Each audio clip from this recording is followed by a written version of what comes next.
إن الحمد لله نحمده ونستعينه ونستغفره ونعوذ بالله من شرور أنفسنا ومن سيئات أعمالنا من يهده الله فلا مضل له ومن يضلل فلا هادي له وأشهد أن لا إله إلا الله وحده لا شريك له وأشهد أن محمدا عبده ورسوله أما بعد فإن خير الحديث كتاب الله وخير الهدي هدي محمد صلى الله عليه وعلى آله وسلم وشر الأمور محدثاتها وكل محدثة بدعة وكل بدعة ضلالة وكل ضلالة في النار.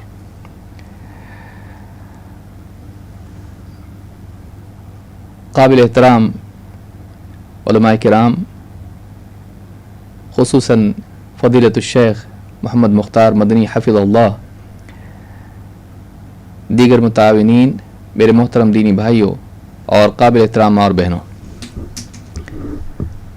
پچھلے درس سے جیسا کہ آپ نے سنا، ایک بہت ہی عمدہ اور اہم کتاب جو احادیث الاحکام میں ایک بہت ہی اہمیت کی حامل کتاب ہے، جس میں اللہ کے نبی صلی اللہ علیہ وسلم کی حدیثوں کے ذریعے سے شرعی احکام کو اختصار کے ساتھ پیش کیا گیا ہے، اور فقہ کی شرعی احکام کی بہت اہم حدیثیں اختصار کے ساتھ پیش کی گئی ہیں۔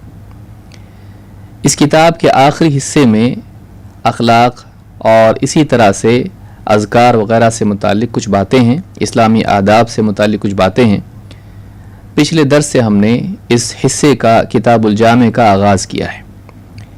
اس میں سب سے پہلی حدیث جو ہم نے دیکھی تھی اور کافی تفصیل سے اس کے بارے میں ہم نے گفتگو کی تھی، جس میں اللہ کے نبی صلی اللہ علیہ وسلم نے مسلمان کے 6 حقوق بتائے ہیں،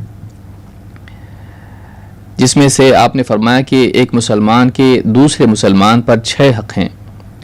جب وہ اس سے ملاقات کرے تو اس کو سلام کرے، جب وہ مسلمان اس کو دعوت دے یا بلائیں تو جائے، اور جب اس سے خیر خواہی طلب کرے، مشورہ چاہے، صحیح رہنمائی چاہے تو اس کے ساتھ خیر خواہی کا معاملہ کرے، بھلا چاہے، اس کو صحیح نصیحت کرے، صحیح مشورہ دے، اور جب وہ چھینکے اور اللہ کی حمد کرے تو اس کی تشمید کرے، یرحمک اللہ، اس کلمے کا اس کے لیے دعائیہ کلمہ اس کے لیے کہے، اور جب وہ بیمار ہو جائے تو اس کی عیادت کرے، بیمار پرسی کرے، اس سے ملنے جائے، اور جب اس کی موت ہو جائے تو اس کے جنازے کے ساتھ جائے۔ اس حدیث کو امام مسلم نے اور اسی طرح سے امام البخاری نے بھی روایت کیا ہے۔ اس حدیث میں بہت ساری باتیں ایک ساتھ اللہ کے نبی صلی اللہ علیہ وسلم نے بیان کی ہیں، جس کا حاصل یہ ہے کہ اسلامی معاشرے میں مسلمان کو مسلمان کا خیر خواہ ہونا چاہیے، اس کے جذبات کی رعایت کرنے والا ہونا چاہیے، اس کے ساتھ بھلائی کا معاملہ کرنے والا ہونا چاہیے، اور اس کی تکلیف میں اس کے کام آنے والا ہونا چاہیے۔ اسی طرح سے بیماری اور موت کے معاملات جب ہوتے ہیں تو اس میں بھی وہ اس کے دکھ درد میں شریک ہونے والا، اور اسی طرح سے اس کے آخری وقت میں بھی اس کا ساتھ نہ چھوڑنے والا ہونا چاہیے۔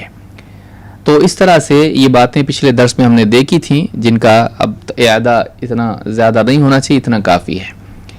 آج ہم دوسری حدیث سے شروعات کریں گے، اور یہ حدیث بہت اہم ہے اس اعتبار سے بھی کہ آج عام طور سے دنیا میں لوگ پریشان ہیں، اور کچھ لوگ نہ پا کے پریشان ہیں تو کچھ پا کے بھی پریشان ہیں، اور یہ حدیث ہم کو اس بات کی تعلیم دیتی ہے، یا اس بات کا دروازہ ہمارے لیے کھولتی ہے کہ ہم جس حال میں بھی ہیں خوش رہیں۔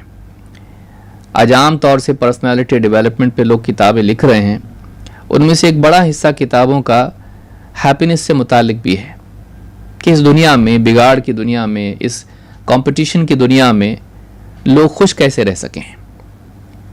بہت سارے لوگ محرومی کی وجہ سے ناخوش ہیں، تو بعض لوگ حاصل ہونے کے باوجود بھی، نعمتیں پانے کے باوجود بھی اپنے سے اوپر والوں کو دیکھ کر ناخوش ہیں۔ اس اعتبار سے پانے والا بھی ناخوش اور محروم رہنے والا بھی ناخوش ہے۔ تو اس دنیا میں خوش رہنے کا نسخہ کیا ہے؟ اس حدیث میں اللہ کے نبی صلی اللہ علیہ وسلم نے وہ نسخہ ہم کو دکھایا ہے، سمجھایا ہے، بتایا ہے۔ یہ کتاب الجامع کی دوسری حدیث ہے اور اس کا عنوان ہم نے قائم کیا ہے اپنے سے کمتر پر نگاہ۔ وعن ابی ہریرہ رضی اللہ تعالی عنہ قال قال رسول اللہ صلی اللہ علیہ وسلم انظروا الى من هو اسفل منکم ولا تنظروا الى من هو فوقکم فهو اجدر الا تزدروا نعمت اللہ علیکم، متفق علیہ۔ ابو ہریرہ رضی اللہ تعالیٰ عنہ سے روایت ہے، اللہ کے رسول صلی اللہ علیہ وسلم نے ارشاد فرمایا، انظروا الی من هو اسفل منکم، ان لوگوں کو یا اس شخص کو دیکھو جو تم سے نیچے ہے، ولا تنظروا الی من هو فوقکم، اور اس کو مت دیکھو جو تم سے اوپر ہے، فهو اجدر الا تزدروا نعمت اللہ علیکم، یہ زیادہ حقدار ہے، یہ زیادہ لائق ہے، یہ زیادہ مناسب ہے اس اعتبار سے، اس لیے بھی تاکہ تم کہیں اللہ تعالیٰ کی نعمتوں کی تحقیر نہ کرنے لگ جاؤ۔ اس کو موٹے الفاظ میں کہا جائے، ان لوگوں کو دیکھو جو تم سے نیچے ہیں، دنیاوی اعتبار سے، مال و دولت کے اعتبار سے، خوبصورتی کے اعتبار سے، صحت کے اعتبار سے، کسی بھی نعمت کے اعتبار سے، جو لوگ تم سے نیچے ہیں، جن کو تم سے کم ملا ہے، ان کو دیکھو، اپنی نگاہ ان کی طرف رکھو۔ ان لوگوں کو لالچ کی نگاہ سے مت دیکھو جن کو تم سے زیادہ ملا ہے، مال و دولت، صحت یا دنیا کا عہدہ یا اسی اعتبار سے خوبصورتی وغیرہ۔ اگر تم ان لوگوں کو دیکھو گے تو تمہارے اندر ناشکری پیدا ہوگی، اللہ کی نعمتوں کی حقارت پیدا ہوگی۔ لیکن جو تم سے نیچے ہیں، اگر تم پر اپنی نگاہ کو رکھو اور انہیں دیکھنے والے بنو تو اس کے نتیجے میں تمہارے اندر اللہ کی نعمتوں کی تحقیر پیدا نہیں ہوگی، بلکہ اس کے بالمقابل تم شکر کرنے والے بنو گے۔ اس پوری حدیث کا حاصل یہ ہے، اس کو ہم تفصیل سے سمجھنے کی کوشش کرتے ہیں۔ یہ حدیث صحیح بخاری میں کتاب الرقاق میں 6490 اور امام مسلم نے اس کو روایت کیا ہے کتاب الزہد والرقاق میں حدیث نمبر 2963 پر، الفاظ مسلم کے ہیں۔ ایک دوسری حدیث میں مزید تفصیل یا مزید اس کے الفاظ کے فرق سے بھی یہ حدیث آئی ہے، جس کو بھی امام بخاری اور مسلم دونوں نے روایت کیا ہے۔ اللہ کے رسول صلی اللہ علیہ وسلم فرماتے ہیں، اذا نظر احدکم الى من فضل علیہ فی المال والخلق فلینظر الى من هو اسفل منکم فلینظر الى من هو اسفل منہ۔ اس حدیث میں دو حصے زیادہ ہیں جس سے مزید بات کی وضاحت ہوتی ہے۔ پچھلی حدیث میں آگے مت دیکھو، لیکن آپ جانتے ہیں کہ دنیا میں آدمی آنکھ بند کر کے تو نہیں جی سکتا ہے، تجارت میں، رشتہ داریوں میں یا راستے پر چلتے وقت ایسے لوگوں پر اس کی نگاہ پڑے گی جن کو اس سے زیادہ ملا ہے۔ تو مراد کیا ہے کہ انسان سرے سے دیکھے نہیں ان کو؟ مطلب اس کا کیا ہے؟ حدیث میں بتایا گیا ہے کہ ایسی نگاہ تمہاری پڑے گی، لیکن لالچ سے آدمی مسلسل اس کو دیکھتا رہے اپنی آنکھوں سے یا دل کی نگاہ سے، ایسا نہیں ہونا چاہیے۔ اور اگر اس کی نگاہ میں ایسے لوگ آ بھی جائیں، اس کے مشاہدے میں ایسے لوگ آ بھی جائیں جن کے پاس اس سے زیادہ ہے، کس چیز میں؟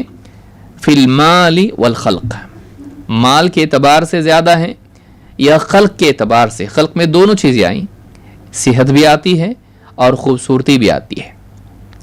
تو چاہے ملکیت کے اعتبار سے یا ذات کے اعتبار سے، مادی اعتبار سے اگر کسی کے پاس زیادہ ہے اور آپ کی نگاہ اس پر پڑے تو اللہ کے رسول صلی اللہ علیہ وسلم فرماتے ہیں فَلْيَنْظُرْ إِلَى مَنْ هُوَ أَسْفَلَ مِنْهُ، تو ایسے وقت میں وہ پھر اس شخص کو بھی دیکھ لے جس کو اس سے کم دیا گیا ہے۔ امام البخاری نے کتاب الرقاق میں 6490 پر اور امام مسلم نے کتاب الزہد والرقاق میں 2963 پر اس کو روایت کے الفاظ مسلم کے ہیں۔ تو ان دونوں حدیثوں سے بات یہ معلوم ہوتی ہے کہ دنیا میں کسی کو آپ سے زیادہ ملا ہے اور کسی کو کم۔ اگر ایسا شخص آپ کے سامنے آ جاتا ہے جس کے پاس بہت زیادہ ہے، بہت مالدار ہے، بہت خوبصورت ہے، بہت صحت مند ہے، دنیا میں بڑی ڈگری اس کے پاس ہے، بڑے عہدے پر وہ ہے اور بہت کچھ اس کے پاس ہے، تو دنیا میں ایسے لوگ بھی ہوں گے جن کے پاس ان نعمتوں میں آپ کے مقابلے میں کمی ہوگی۔ لیکن ایسا کیوں کرنے کے لیے کہا گیا کہ ایک آدمی کے سامنے جب اس سے اونچا آئے تو وہ نیچے کو بھی دیکھ لے؟ آپ نے فرمایا فَهُوَ أَجْدَرُ أَلَّا تَزْدَرُوا نِعْمَةَ اللَّهِ عَلَيْكُمْ، یہ اس لیے کرنا ضروری ہے کہ کہیں ایسا نہ ہو کہ اپنے اوپر دیکھنے والوں کو، اپنے سے اوپر والوں کو دیکھنے کی وجہ سے تمہارے دل میں اللہ کی نعمت کی ناشکری یا تحقیر پیدا ہو۔ ازدراء عربی زبان میں جیسا کہ علماء نے کہا ہے کہ اللہ تزدرو، شیخ عبد الرحمن مبارک پوری رحمہ اللہ اپنی کتاب تحفۃ الاحوذی جو سنن الترمذی کی شرح ہے، جامع ترمذی کی شرح ہے، فرماتے ہیں اللہ تزدرو ای بے اللہ تحتقروا والازدراء الاحتقار۔ کہتے ہیں کہ اللہ کے نبی صلی اللہ علیہ وسلم نے فرمایا کہ کہیں تمہارے اندر ازدراء پیدا نہ ہو۔ اس کے معنی کیا ہے؟ کہتے ہیں اس کا معنی احتقار کے ہے کہ کہیں تمہارے دل میں تحقیر نہ آ جائے، تم اللہ نے جو کچھ تم کو دیا ہے اس کو حقیر اور کمتر نہ سمجھنے لگو۔ دنیا کا بہت بڑا، انسان کا بہت بڑا المیہ یہ ہے کہ اس کے پاس بہت ساری نعمتیں ہوتی ہیں، لیکن اس کے باوجود اس کی نگاہ دوسروں کی طرف ہونے کی وجہ سے اس کے پاس جو کچھ ہے یا تو وہ اس کو ریئلائز نہیں کر پاتا کہ میرے پاس کتنا کچھ ہے، یا پھر وہ دیکھنے کے باوجود دوسروں کو دیکھتے ہوئے ان کو حقیر سمجھتا ہے۔ جب وہ نعمتیں چھن جاتی ہیں تب سمجھ میں آتا ہے کہ میرے پاس کیا تھا۔ ہم دوسروں کو دیکھنے میں اتنے مگن ہوتے ہیں کہ ہمارے پاس کیا کچھ ہے ہم اس کو سمجھ نہیں پاتے ہیں، اس کی قدر نہیں کر پاتے ہیں۔ تو اس حدیث میں ایک قاعدہ ہم کو یہ بتایا گیا ہے کہ ہم کو جو کچھ اللہ تعالیٰ نے دیا ہے ہماری نگاہ اس پر ہونی چاہیے۔ یہ کب ہوگا احساس؟ جب ہم ان لوگوں کو دیکھیں گے جن کے پاس وہ بھی نہیں ہے جو ہمارے پاس ہے۔ دنیا میں ہمیشہ ایسے لوگ رہیں گے، اگر آپ کے پاس پہننے کے لیے ٹھیک سے جوتے چپل نہیں ہیں تو کسی کے پاس جوتے چپل پہننے کے لیے چاہے پھٹے پرانے کیوں نہ پاؤں ہی نہیں ہے۔ اگر آپ کے پاس ہاتھ میں پہننے کے لیے گھڑی نہیں ہے تو دنیا میں کوئی ایسا آدمی بھی ہوگا جس کے پاس ہاتھ ہی نہیں ہے۔ لہٰذا دنیا میں ہمیشہ ایسے لوگ ہوں گے جن کے پاس آپ سے کم ہوگا، جو آپ سے بری حالت میں ہوں گے۔ انسان کی خوشی اور غم کا راز موازنہ میں ہے، کمپیریزن میں ہے۔ انسان خوش بھی ہوتا ہے اور غمگین بھی ہوتا ہے تو تب ہوتا ہے جب وہ موازنہ کرتا ہے۔ مثال کے طور پر ایک انسان کو اس کا مالک، جاب کر رہے ہیں کمپنی میں، ایک آدمی اس کا مالک ہے، اس کو کہے تم کو ہم پروموٹ کر رہے ہیں، تمہاری تنخواہ پہلے 50,000 تھی، اب ہم نے اس کو 60,000 کر دیا۔ وہ آدمی خوشی خوشی آئے گا، آ کے اپنی ڈیسک پہ بیٹھ کے کام خوشی خوشی کرے گا کہ ماشاءاللہ میری تنخواہ بڑھ گئی، 50 سے 60 ہو گئی۔ اس کے بازو جو بیٹھنے والا ہے وہ بھی آ کے خوش ہو، کہے میری بھی بڑھ گئی، کہے کتنی بڑھ گئی، کہا میری 50 تھی 70 کر دی ہے۔ اب اس آدمی کے دل میں غم پیدا ہو جائے گا۔ کیوں؟ اس لیے کہ اس نے اس کو دیکھا، کہا 70 اس کے کیسے ہو گئے؟ تو اب اس کے جو 10 بڑے تھے اور وہ خوش تھا، گھر پہ جا کے بیوی کو بتائے گا کہ میری تنخواہ بڑھ گئی ہے، اب اس کا دل خوشی کی بجائے غم میں ڈوب جائے گا۔ کیوں؟ اس لیے کہ اس نے اپنا اس سے موازنہ کیا۔ اگر وہ نہیں کرتا، اگر اس کو معلوم نہیں ہوتا کہ اس کی تنخواہ اس سے زیادہ بڑی ہے تو اس کو غم نہیں ہوتا۔ غم کب ہوا؟ جیسے ہی اپنے سے زیادہ کو دیکھا غم ہوا۔ اس اعتبار سے دنیا میں آپ کتنی بھی ترقی کر لیں، ہمیشہ آپ کی نگاہ میں آپ کے سامنے کوئی ایسا انسان آئے گا جس کے پاس آپ سے زیادہ ہے۔ تو اگر آپ یہ قاعدہ اپنے لیے بنا لیں تو آپ ہمیشہ غمگین رہیں گے، پا کر بھی آپ غمگین ہوں گے، ترقی کر کے بھی آپ غمگین ہوں گے۔ لہٰذا زندگی میں ضروری، اور اس میں غمگین ہونے کے نتیجے میں کیا ہوگا؟ اللہ نے میرے ساتھ ایسا کیوں کیا؟ اللہ نے مجھ کو کم دیا، اس کو زیادہ کیسے دیا؟ میں بھی محنت کرتا ہوں، وہ بھی محنت کرتا ہے، بلکہ وہ تو مجھ سے کم کرتا ہے، میں زیادہ کرتا ہوں، مجھے کم کیوں ملا، اس کو زیادہ ملا؟ اللہ نے میرے ساتھ انصاف نہیں کیا۔ بہت ممکن ہے ایک انسان اس شکر کی بجائے پا کر بھی شکایت کرنے والا بن جائے۔ لہٰذا اس حدیث میں اس بات کی تعلیم ہے کہ آدمی ہمیشہ اپنی نگاہ ان لوگوں کی طرف رکھے جو اس سے زیادہ محروم ہیں یا اس سے کم پائے ہوئے ہیں۔ حافظ ابن حجر رحمہ اللہ فرماتے ہیں فی هذا الحدیث دواء الداء، اس حدیث میں بیماری کے لیے دوا ہے۔ لأن الشخص اذا نظر الى من هو فوقه لم یأمن ان یؤثر ذلک فیہ حسدا. کیا ہوگا؟ ایک آدمی اپنے سے اوپر والے کو جب دیکھے گا تو ظاہر بات ہے انسان کا دل پتھر نہیں ہے، وہ جذبات کچھ نہ کچھ پیدا ہوتے ہیں، کچھ نہ کچھ ایموشنز اس کے اندر پیدا ہوتے ہیں. کیا جذبات پیدا ہوں گے؟ آپ کا بھائی ہے، آپ سے زیادہ اس کے پاس ہے، آپ کا بزنس اتنا نہیں چل رہا ہے، اس کا بزنس چل پڑا، جائیداد میں سے آپ نے بھی حصہ لیا، اس نے بھی حصہ لیا، آپ کو بھی اتنا ہی ملا، اس کو بھی اتنا ہی ملا. اس نے ایک ایسے بزنس میں لگایا جس سے وہ بالکل بہت آگے نکل گیا، اور آپ نے اس کو کھانے پینے میں خرچ کر کے ختم کر دیا، یا چھوٹی چیز میں لگایا، وہ آگے نکل گیا، آپ پیچھے رہ گئے. جب آپ اس کو دیکھیں گے آپ کے دل میں اس کے لیے حسد پیدا ہوگا. تو اپنے سے اوپر دیکھنے والے کے تعلق سے پہلی مصیبت یہ پیدا ہوتی ہے، کہتے ہیں لم یأمن ان یؤثر ذلک فیہ حسدا، اس کے دل میں حسد پیدا ہوگا.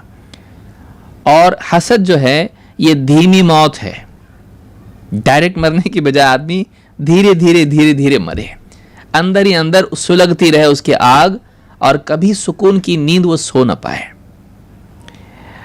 وَدَوَاؤُهُ أَن يَنظُرَ إِلَى مَنْ هُوَ أَسْفَلَ مِنْهُ، اس کی دوا یہ ہے کہ وہ اپنے سے چھوٹوں کو دیکھے، کمتر کو دیکھے. لِيَكُونَ ذَلِكَ دَاعِيًا إِلَى الشُّكْرِ، تاکہ یہ چیز اس کے لیے شکر کا دروازہ کھول دے، اس کے لیے شکر کی داعی بنے، شکر کی طرف اس کے لیے رہنمائی کرنے والی چیز بنے. تو دیکھیے اپنے سے اوپر دیکھنے والے، اپنے سے اوپر والے کو دیکھنے سے شکایت اور حسد پیدا ہوگا. اللہ کی نسبت سے شکایت اور مخلوق کی نسبت سے حسد پیدا ہوگا. اور اپنے سے نیچے والے کو جب دیکھے گا تو اس کے دل میں شکر پیدا ہوگا، اللہ تعالیٰ نے مجھ کو ایسی مصیبت نہیں ڈالی، اللہ نے مجھ کو محفوظ رکھا، اللہ کا بہت بڑا احسان ہے. تو ایک انسان جب اپنے سے کمتر کو دیکھتا ہے تو شکر پیدا ہوتا ہے، اور اپنے سے زیادہ پائے ہوئے کو دیکھتا ہے تو شکایت اور حسد پیدا ہوتا ہے.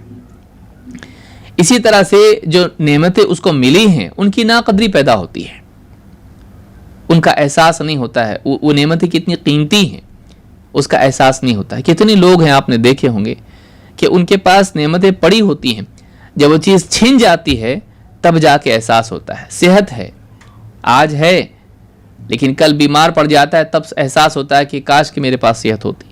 مال ہے، چلا گیا، پھر احساس ہوتا ہے. کتنی ساری نعمتیں ہیں، خالی فارغ وقت اس کے پاس ہے، جب وقت چھن جاتا ہے اور مشغول ہو جاتا ہے تب احساس ہوتا ہے کہ کاش کہ میرے پاس وقت ہوتا ہے. بہت ساری نعمتیں انسان کے پاس ہوتی ہیں، انسان ان کی طرف دھیان نہیں دیتا ہے، اور یوں ہی زندگی گزرتی رہتی ہے، دوسروں کو للچائی ہوئی نگاہ سے دیکھتا رہتا ہے. جب اس کی اپنی نعمت چھن جاتی ہے تب جا کے احساس ہوتا ہے کہ میرے پاس کتنی بڑی نعمت تھی جو آج میرے پاس نہیں ہے. لہٰذا آدمی کو چاہیے کہ وہ اپنی نعمتوں کو جو اس کے پاس ہیں ان کی قدر کرے، ان پر نگاہ رکھے، کیا کچھ اللہ نے مجھ کو دیا ہے. یہ کب احساس ہوگا؟ جب اپنے سے نیچے والوں کو دیکھے گا کہ میرے پاس وہ ہے جو ان کے پاس نہیں ہے. امام الطیبی رحمہ اللہ فرماتے ہیں ھذا حدیث جامع لانواع الخیر، یہ بڑی جامع حدیث ہے جس میں کئی انواع کی خیر موجود ہے، کئی خیر کی باتیں اس میں موجود ہیں. لأن الانسان اذا رأى من فضل عليه في الدنيا طلبت نفسه مثل ذلك، اس لیے کہ جب انسان اپنے سے اونچے کو دیکھتا ہے اس کا نفس اس چیز کا تقاضا کرتا ہے، اس کی چاہت کرتا ہے. واستصغر ما عنده من نعمت اللہ، اور اس کے پاس جو نعمت اللہ کی ہے اس کو چھوٹا سمجھتا ہے. اس کے پاس کتنی ساری چیزیں، میرے پاس کیا ہے؟ میرے پاس کچھ بھی نہیں ہے. میرے پاس بائک ہے، اس کے پاس کار ہے، اس کے پاس اچھی کار ہے، میرے پاس گھٹیا ہے، کئی بار مینٹیننس کرنا پڑتا ہے. لیکن جب انسان یعنی وہ بھی چھن جاتا ہے تب سمجھ میں آتا ہے کہ وہ کار ہی تو اچھی تھی، اب تو پیدل جانا پڑ رہا ہے. تو جب نعمتیں چھن جاتی ہیں تب ان کا احساس ہوتا ہے، اور اپنے سے اوپر والوں کو دیکھنے میں اپنی نعمتوں کی ناقدری پیدا ہوتی ہے. اللہ رب العالمین نے اہل ایمان کو اس سے منع کیا ہے، خود نبی صلی اللہ علیہ وسلم کو اس سے منع کیا ہے کہ آدمی اپنے سے اوپر والوں کو جن کو دنیا میں زیب و زینت اور یہاں کی چیزیں دی گئی ہوں، آدمی ان کو نہیں دیکھے، خاص طور سے مومن ان کو نہ دیکھے، کیونکہ اس کے پاس ایک ایسی نعمت ہے. ایک آدمی غریب ہے، اس کے پاس کچھ نہیں ہے، روٹی کے ٹکڑے کھاتا ہے، ٹھیک سے سالن اس کے پاس نہیں ہے، اس کے پاس ٹھیک سے کپڑے پہننے کے لیے نہیں ہے. دوسری دنیا میں کفار ہے، مشرکین ہیں، فساق و فجار ہیں، ان کے پاس بہت کچھ ہے، اس کے پاس نہیں ہے۔ یہ ان کو للچائی ہوئی نگاہ سے دیکھنے کی بجائے یہ سوچے کہ اللہ رب العالمین نے ایمان کی نعمت سے نوازا، اللہ رب العالمین نے اللہ کی عبادت کی توفیق دی، اللہ تعالیٰ نے اللہ اور اس کے رسول کی بات بولنے اور سننے کی ہم کو توفیق دی، صحیح نفع والا علم دیا، دین کا علم دیا، یہ کتنی بڑی نعمت ہے۔ یہ ساری چیزیں گھٹیا ہیں، ختم ہونے والی ہیں، لیکن یہ علم، یہ ایمان، یہ دین، یہ نعمت دنیا میں بھی اور آخرت میں بھی کام آنے والی چیز ہے۔ اللہ کا احسان ہے، اللہ تعالیٰ نے ان کو وہ دیا اور ہم کو یہ دیا ہے۔ جسے اللہ کے نبی صلی اللہ علیہ وسلم نے حضرت عمر رضی اللہ تعالیٰ جب گھر میں گئے اور دیکھا اللہ کے رسول صلی اللہ علیہ وسلم بوریے پر لیٹنے کی وجہ سے آپ کے جسم پر نشان بنے ہوئے ہیں، اور آپ کے گھر میں اناج یوں پڑا ہے تھوڑا سا ایک سا، اور بالکل دباغت دیے بغیر چمڑے لٹکے ہوئے، اور کچھ بھی نہیں ہے، نہ بڑی بڑی یعنی چیزیں ہیں، نہ مال و دولت آپ کے گھر میں ہے۔ رونے لگے، کہا اے عمر کیوں روتے ہو؟ کہا اللہ کے رسول قیصر و کسریٰ ثمار اور انہار میں ہیں، باغوں میں ہیں اور نہروں میں ہیں، گھوم پھر رہے ہیں، ٹہل رہے ہیں، اور آپ اللہ کے رسول ہونے کے باوجود دنیا میں آپ کا یہ حال ہے، تو کیوں نہ روؤں میں؟ تو کہا کہ اے عمر کیا تم اس بات پر راضی نہیں ہو کہ ان کو دنیا میں مل جائے اور ہم کو آخرت میں ہے؟ ہمارے پاس آخرت کا کانسیپٹ ہے، ہم کو آخرت میں مل سکتا ہے اس دین کی بنیاد پر، اس ایمان کی بنیاد پر، تو ان کے پاس آخرت نہیں ہے۔ تو ایک مومن کے لیے یہ احساس ہی کافی ہو جاتا ہے کہ ہمارے پاس اللہ ہے، ہمارے پاس دین ہے، ہمارے پاس قرآن ہے، ہمارے پاس رسول اکرم صلی اللہ علیہ وسلم کی تعلیمات ہیں، ہمارے پاس کیا کچھ نہیں ہے، ان کے پاس کچھ بھی نہیں ہے، ان کے پاس بس روپے پیسہ ہے۔ تو آدمی اپنے پاس کی نعمت کو دیکھے۔ اللہ تعالیٰ نے اپنے نبی سے فرمایا وَلَا تَمُدَّنَّ عَيْنَيْكَ إِلَى مَا مَتَّعْنَا بِهِ أَزْوَاجًا مِّنْهُمْ زَهْرَةَ الْحَيَاةِ الدُّنْيَا لِنَفْتِنَهُمْ فِيهِ وَرِزْقُ رَبِّكَ خَيْرٌ وَأَبْقَىٰ۔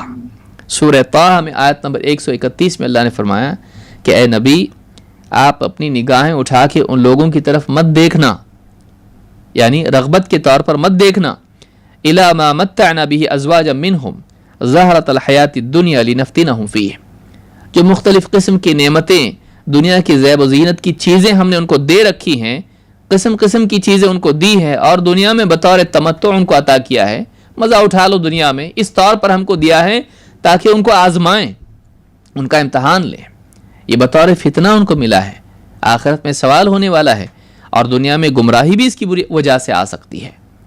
تو آپ اس کو رغبت کے طور پر ان چیزوں کی طرف اپنی نگاہ اٹھا کے نہ دیکھیں، بلکہ اللہ نے فرمایا وَرِزْقُ رَبِّكَ خَيْرٌ وَأَبْقَىٰ، اور اے نبی آپ کے رب کا جو رزق ہے جو آخرت میں ملنے والا ہے وہ زیادہ بہتر ہے، زیادہ باقی رہنے والا ہے۔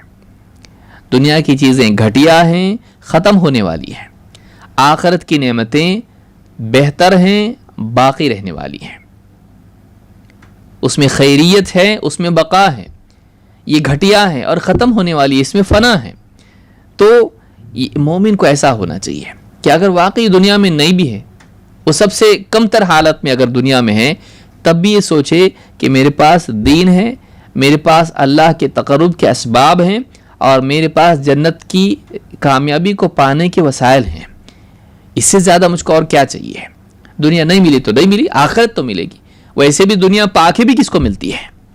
بڑے بڑے بادشاہ یہاں سے چلے گئے، بڑے بڑے مالدار یہاں سے چلے گئے، کون رہا یہاں پہ؟ یا تو چیزیں ان کو چھوڑ کے چلی گئیں، یا تو وہ چیزوں کو چھوڑ کے چلے گئے، تو یہاں تو رہنا ہی نہیں ہے، رہنا آخرت میں ہے، پانا اصل وہ ہے۔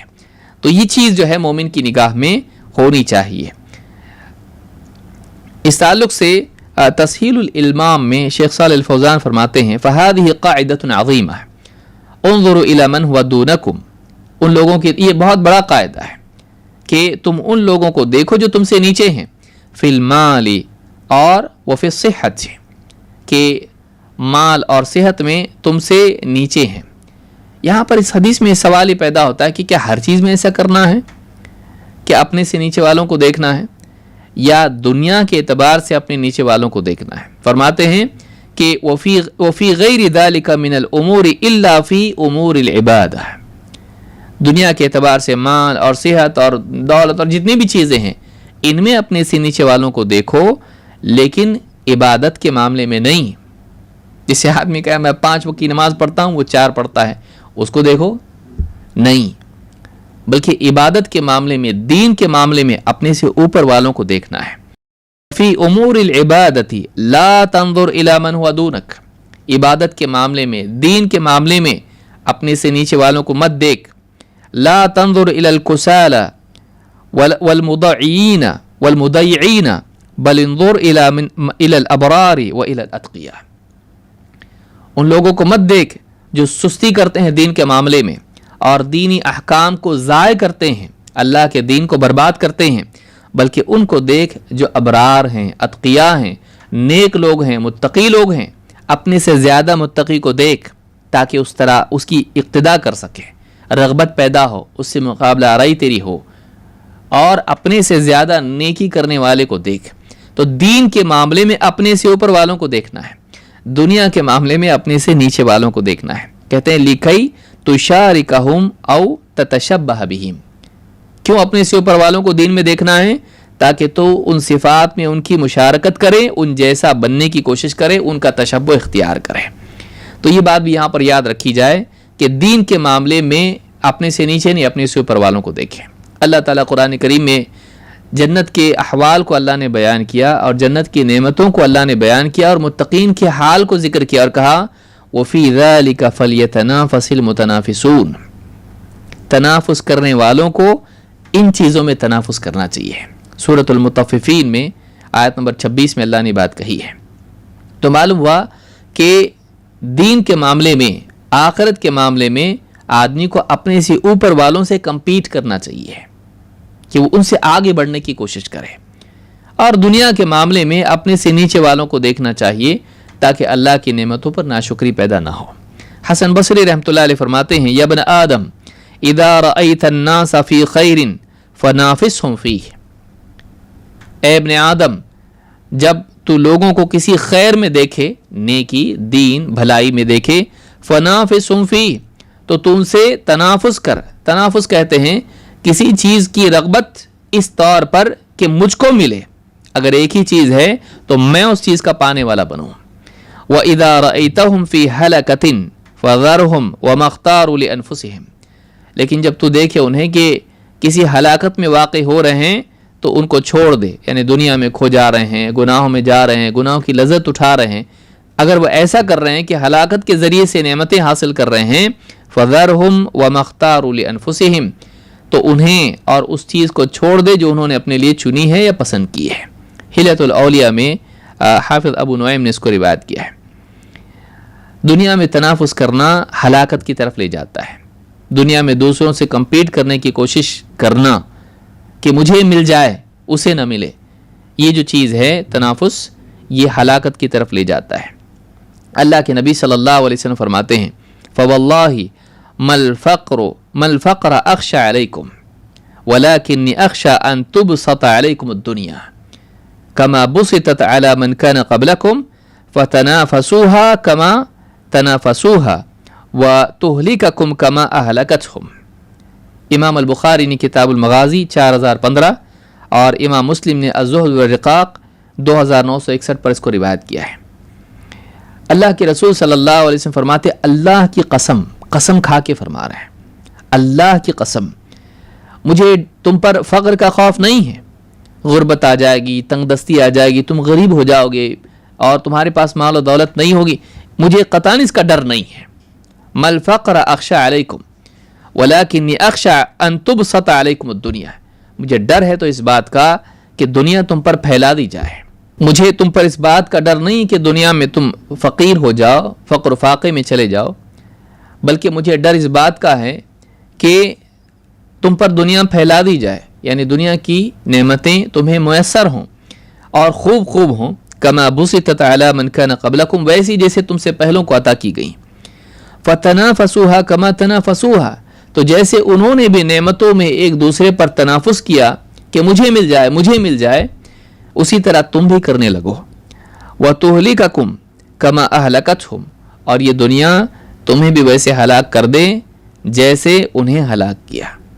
تو معلوم ہے کہ دنیا میں تنافس، دنیا میں ایک دوسرے سے زیادہ حرص کرنا مال و دولت کی ہلاکت کا سبب ہے، فقر سے بڑھ کے بڑی مصیبت ہے.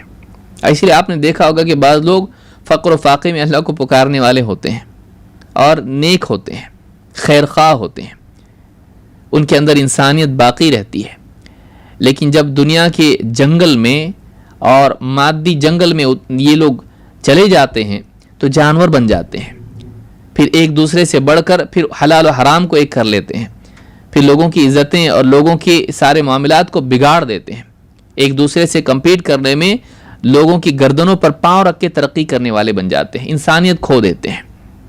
دنیا کا پانا اور دنیا کے پانے کی حرص کرنا یہ انسان کے لیے فساد کا سبب ہے.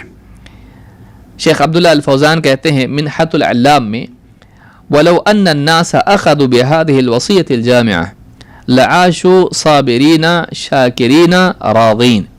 کہتے ہیں اگر لوگ اس جامع وصیت کو جو رسول اکرم صلی اللہ علیہ وسلم نے بطور تاکید ہم کو دی ہے, وصیت کی ہے, اگر اس کو تھام لیں, اس کا اہتمام کریں, اس کو پکڑ لیں, تو لعاشوا صابرین شاکرین راضین, تو وہ زندگی گزاریں گے صبر والے, صابر بن کر, شاکر بن کر, راضی ہو کر.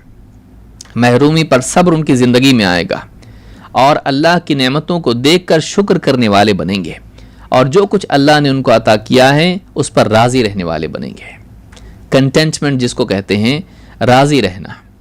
لہذا انسان کو دنیا کے پانے کی طلب ہونی چاہیے, لیکن اتنی نہیں کہ وہ دیوانہ ہو جائے, اتنی نہیں کہ وہ دوسروں کو للچائی ہوئی نگاہ سے دیکھ کر اپنے پاس کی نعمتوں کی ناقدری کرے اور اللہ کی ناشکری کرے, اتنی نہیں کہ وہ حلال و حرام کو ایک کر دے, کہ وہ جانور بن جائے اور دنیا میں ایسا چلا جائے کہ پھر اللہ کے احکام کو ضائع کرنے والا بنے.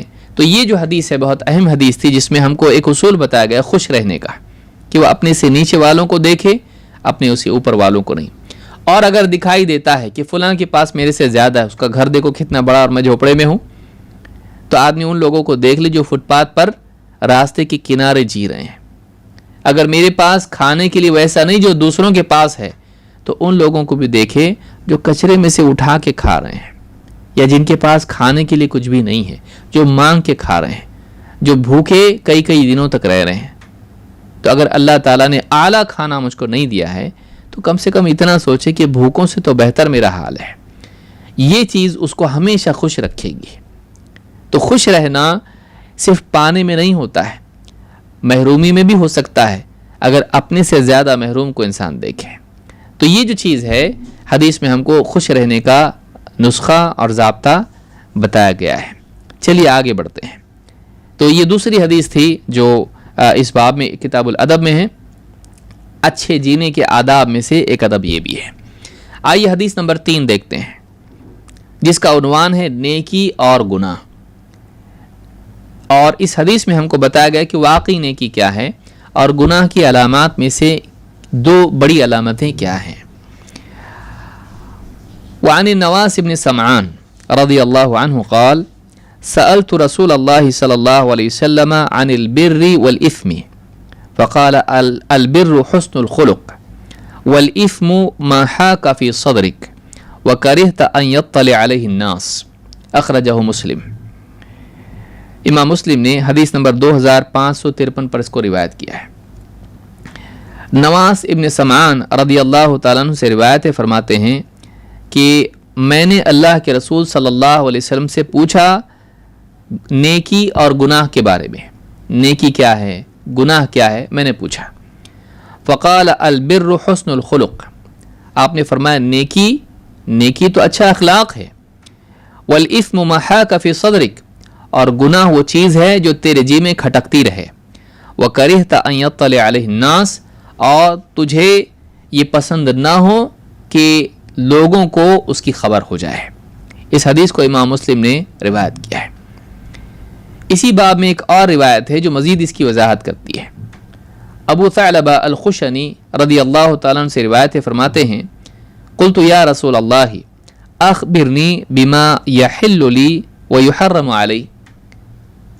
میں نے کہا اللہ کے رسول مجھے بتائیے کہ میرے لیے کیا حلال ہے اور مجھ پر کیا حرام ہے.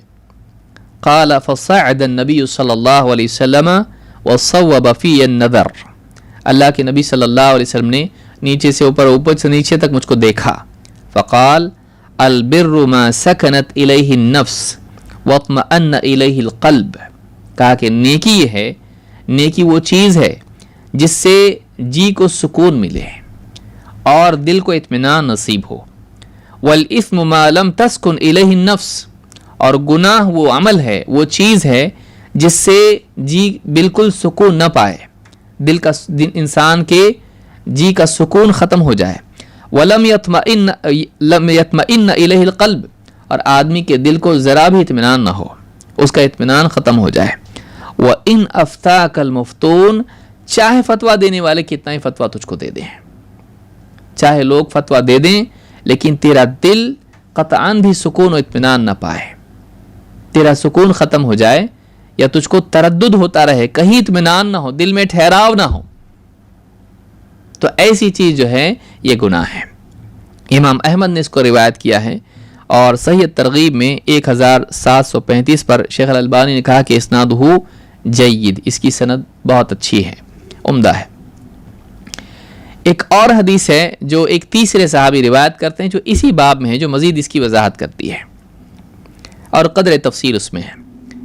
وابصہ ابن معبد الجہنی رضی اللہ تعالیٰ عنہ سے روایت ہے، کہتے ہیں اتیت رسول اللہ صلی اللہ علیہ وسلم وانا اريد الا ادع شيئا من البر والاثم الا سالته عنه. میں اللہ کے رسول صلی اللہ علیہ وسلم کی خدمت میں حاضر ہوا اور میری نیت یہ تھی کہ نیکی اور گناہ کی کوئی بات ایسی نہ ہو جو میں آپ سے نہ پوچھوں، آج تو پوچھ کے ہی رہوں گا. وَإِذَا عِنْدَهُ جَمْعٌ. لیکن جب پہنچا تو دیکھا کہ کافی لوگ آپ کے پاس بیٹھے ہوئے تھے. فَذَهَبْتُ أَتَخَطَّ النَّاسِ. تو میں لوگوں کی گردنیں پھلانگ کے آپ کے قریب جانے لگا. فَقَالُوا إِلَيْكَ يَا وَابِصَةَ عن رسول اللہ صلی اللہ علیہ وسلم إِلَيْكَ يَا وَابِصَةَ. لوگ کہنے لگے کہ اے وابصہ ذرا دیکھو، ذرا خیال رکھو، رسول صلی اللہ علیہ وسلم کی طرف ایسے کیسے جا رہے ہو. فقلت انا وابصہ دعونی ادن منہ. کہا ہاں میں وابصہ ہوں، مجھے جانے دو اللہ کے رسول صلی اللہ علیہ وسلم کے پاس کہ میں آپ کے قریب بیٹھنا چاہتا ہوں. فإنہ بالناس الی ان ادنو منہ. اس لیے کہ لوگوں میں سے سب سے زیادہ محبوب ترین شخصیت جس کے قریب میں بیٹھوں اللہ کے رسول صلی اللہ علیہ وسلم ہے. اللہ کے رسول صلی اللہ علیہ وسلم جب یہ دیکھا تو آپ نے فرمایا فقال علی ادنو یا وابصہ ادنو یا وابصہ. آپ نے کہا اے وابصہ آؤ آؤ قریب آؤ، قریب آ کے بیٹھو. فدنوت منہ حتی مست رکبتی رکبتہ. میں آپ کے قریب ہو کے بیٹھ گیا یہاں تک کہ میرے گھٹنے آپ کے گھٹنوں کو مس کرنے لگے، چھونے لگے، ٹچ ہونے لگے. فقال یا وابصہ اخبرک بما جئت تسألنی عنہ او تسألنی. کہا کہ اے وابصہ بتاؤں تم کیا پوچھنے آئے ہو. فقلت یا رسول اللہ فاخبرنی. کہا اللہ کے رسول ضرور بتلائیے. قال جئت تسألنی عن البر والاثم. کہا کہ اے وابصہ تم نیکی اور گناہ کے بارے میں پوچھنے کے لیے آئے ہو. قلت نعم. کہا ہاں اللہ کے رسول. فجمع اصابعه الثلاث فجعل ينكت بها في صدري. 3 انگلیاں آپ نے اپنی جمع کی اور میرے سینے میں آپ نے اس طرح سے ان کو مارا یا چبھویا یا اس کو سینے پر رکھا اس کو. ويقول يا وابصة استفت نفسك. کہا اے وابصہ اپنے دل سے پوچھ، اپنے دل سے فتویٰ لے، اپنے دل سے فیصلہ لے. البر ما اطمأن الیہ القلب واطمأنت الیہ النفس. نیکی وہ چیز ہے جس سے تیرے دل کو اطمینان اور سکون ہو، سکون و اطمینان نصیب ہو. والاثم ما حاک فی القلب. اور گناہ وہ چیز ہے جو تیرے جی میں کھٹکتی رہے. وتردد فی الصدر. اور تیرے سینے میں یعنی اس میں تردد ہوتا رہے. اور وَإِنْ أَفْتَاكَ النَّاسُ وَأَفْتَوْكَ. اور لوگ فتوے پر فتوے تجھ کو دیتے رہیں لیکن پھر بھی تیرا دل کبھی سکون و چین اور اطمینان نہ پائے، وہ گناہ ہے. امام احمد نے اس کو روایت کیا ہے، صحیح ترغیب حدیث نمبر 1734. تو یہ 3 روایتیں ہیں جس میں اللہ کے نبی صلی اللہ علیہ وسلم نے نیکی اور گناہ کے بارے میں علامات بتائیں اور عظیم الشان نیکی کیا ہے اور گناہ کو کیسے پہچانا جائے آپ نے اس کو بتایا. آئیے اس کو تھوڑا سا سمجھنے کی کوشش کرتے ہیں. حدیث میں آپ نے فرمایا کہ نیکی اچھے اخلاق کا نام ہے. نیکی اچھے اخلاق کا نام ہے. یعنی واقعی نیکی کیا ہے؟ اچھا اخلاق. اچھا اخلاق کس کو کہتے ہیں؟ یعنی اس حدیث میں فضیلت ہے اچھے اخلاق کی. معلوم ہوا کہ واقعی نیک انسان وہ ہے جو اچھے اخلاق والا ہو. اور نیکی کا کمال یہ ہے کہ انسان کے اعلیٰ اخلاق اعلیٰ ہو جائے. دیکھیے عمل ایک چیز ہے لیکن اوصاف اس سے زیادہ بہتر چیز ہے. مثلا کبھی کبھار صبر کر لینا کیا وہ اس سے صابر ہو جاتا ہے؟ نہیں. لیکن عمل کی تکرار انسان کو اوصاف دیتی ہے. جب ایک آدمی سمجھ لیجیے ہفتے میں ایک بار نماز پڑھ لیتا ہے، ماشاءاللہ نمازی یہ جمعہ پڑھتا ہے، نہیں کہیں گے. کبھی کبھار نماز پڑھتا ہے، کبھی کبھی صبر کر لیتا ہے، کبھی کبھی ذکر کر لیتا ہے. جو کبھی کبھی کرتا ہے اس کو صابر، اس کو شاکر، اس کو نمازی، اس کو مہینے میں 1 آدھ روزہ رکھ لے، روزے دار اس کو نہیں کہا جاتا ہے. رمضان کا بڑے بڑے روزے رکھ لے باقی سب چھوڑ دے. اوصاف صفات تب حاصل ہوتی ہیں جب عمل میں دوام اور تکرار ہوتا ہے. تو ہمیشہ صفات اعلیٰ ہوتی ہیں. اسی لیے اللہ کے وعدے عام طور سے صفات والوں کے ساتھ زیادہ ہیں، اگرچہ اعمال پر بھی ہیں لیکن اللہ کے نزدیک وہ لوگ زیادہ محبوب ہیں جو عمل کے دوام والے ہوں اور جن کو اس عمل کی صفت حاصل ہو چکی ہو. تو کہا کہ اچھا اخلاق کیا ہے؟ عبداللہ ابن مبارک رحمہ اللہ فرماتے ہیں انہ وصف حسن الخلقی. راوی کہتے ہیں کہ عبداللہ ابن مبارک نے اچھے اخلاق کی صفت بیان کی کہ اچھا اخلاق کہتے کس کو ہیں. فقال هو بسط الوجہ وبذل المعروف وکف الاذى. 3 چیزیں اچھا اخلاق ہیں. تفصیل تو اس کی اپنی جگہ ہے لیکن اگر اس کو شامل کیا جائے مختصر سے 3 چیزوں کے اندر تو وہ کیا ہے؟ نمبر 1 بسط الوجہ. لوگوں سے ملاقات کے وقت ایسے طور پر ملنا کہ آپ کا کشادہ روئی سے ملنا، کشادہ پیشانی سے ملنا. مثلا کہ ایک انسان منہ ایک دم ٹیڑھا کر کے اور کسی طرح سے ان سے مل رہا ہو کہ پسند نہیں کرتا ہے، نہیں، ان سے خوش مزاجی کے ساتھ ان سے ملنا ہے. تو نمبر 1 انسان خوش مزاج ہو خصوصاً لوگوں سے ملاقات کے وقت. نمبر 2 وہ بذل المعروف، لوگوں پہ خیر کو خرچ کرنے والا ہو. مال، علم یا سلوک جو بھی چیز ہے، جو خیر اللہ نے اس کو دی ہے، بھلائی اس کو اللہ نے عطا کی ہے، لوگوں پر لٹائے، لوگوں پر خرچ کرے، کنجوس نہ ہو، روک کے نہ رکھے. نمبر 3 وکف الاذی، اور جو تکلیف یہ اس کے اندر ہے، یہ شر اس کے اندر ہے، جو برائی اس کے اندر کچھ ہے اگر، تو لوگوں کو تکلیف سے اپنی بچائے رکھے، لوگوں کو تکلیف نہ پہنچائے، لوگوں کو پریشان نہ کرے. تو اچھے سے ملنا اور خیر لوگوں پر لٹانا اور اپنے شر سے لوگوں کو بچانا یا کسی بھی شر سے لوگوں کو بچانا.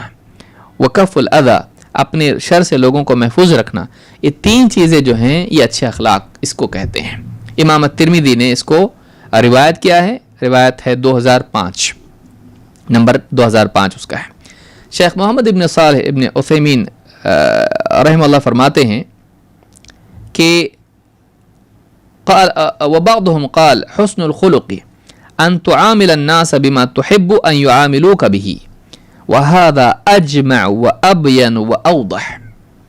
کہتے ہیں بعض علماء نے اچھے اخلاق کے بارے میں کہا کہ اچھا اخلاق یہ ہے کہ لوگوں کے ساتھ تو ویسا ہی معاملہ کرے جیسا تو چاہتا ہے کہ وہ تیرے ساتھ معاملہ کریں. لوگوں کے ساتھ تو وہ سلوک کریں جو تو اپنے لیے پسند کرتا ہے. یہ اچھا اخلاق ہے. اور کہتے ہیں کہ یہ زیادہ جامع بات ہے اور زیادہ واضح بات ہے. تو یہ فتح ذی الجلال والاکرام جو بلوغ المرام کی شرح شیخ عثیمین کی، اس میں انہوں نے اس کو بیان کیا ہے.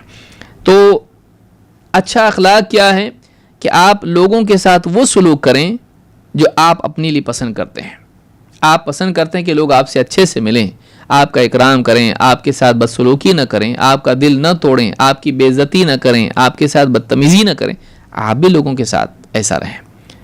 وہ آپ کے ساتھ خیر کا معاملہ کریں، شر کا نہیں. آپ بھی لوگوں کے ساتھ ایسے ہی معاملہ کریں. تو اچھا اخلاق یہ ہے.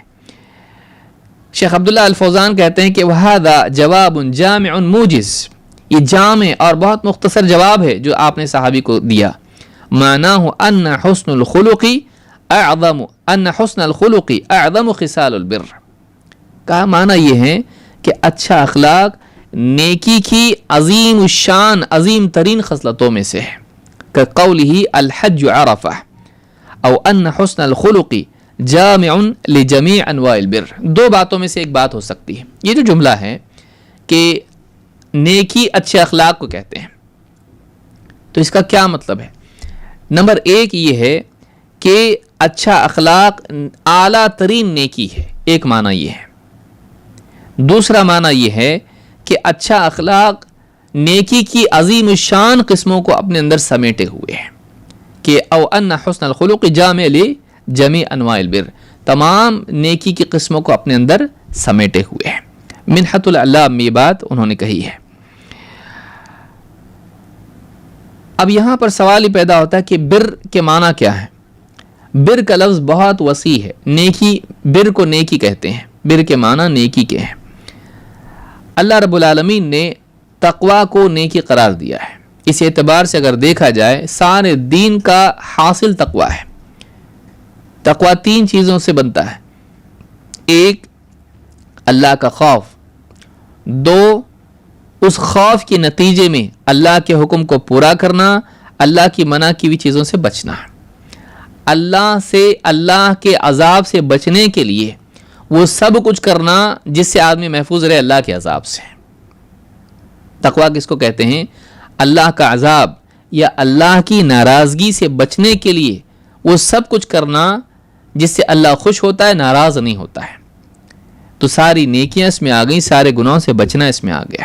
اور اللہ کا خوف یہ اصل ہے ان ساری چیزوں کے لیے. اس بات کا خوف کہ اللہ ناراض نہ ہو جائے، اس بات کا خوف کہ کہیں اللہ تعالیٰ سزا نہ دے دنیا میں یا آخرت میں. یہ تقوی ہے. اللہ تعالیٰ قرآن کریم میں فرماتا ہے وَلَيْسَ الْبِرَّ بِأَن تَأْتُوا الْبُيُوتَ مِن ظُهُورِهَا وَلَكِنَّ الْبِرَّ مَنِ اتَّقَى.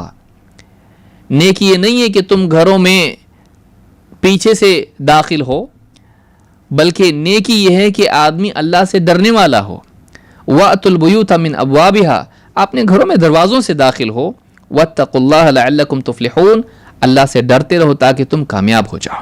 سورۃ البقرہ آیت نمبر 179.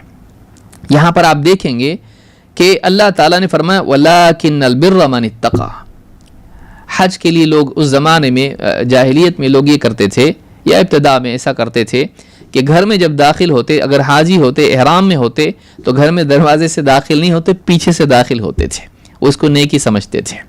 اللہ نے کہا یہ نیکی نہیں ہے، بلکہ تم گھروں میں دروازوں سے داخل ہو.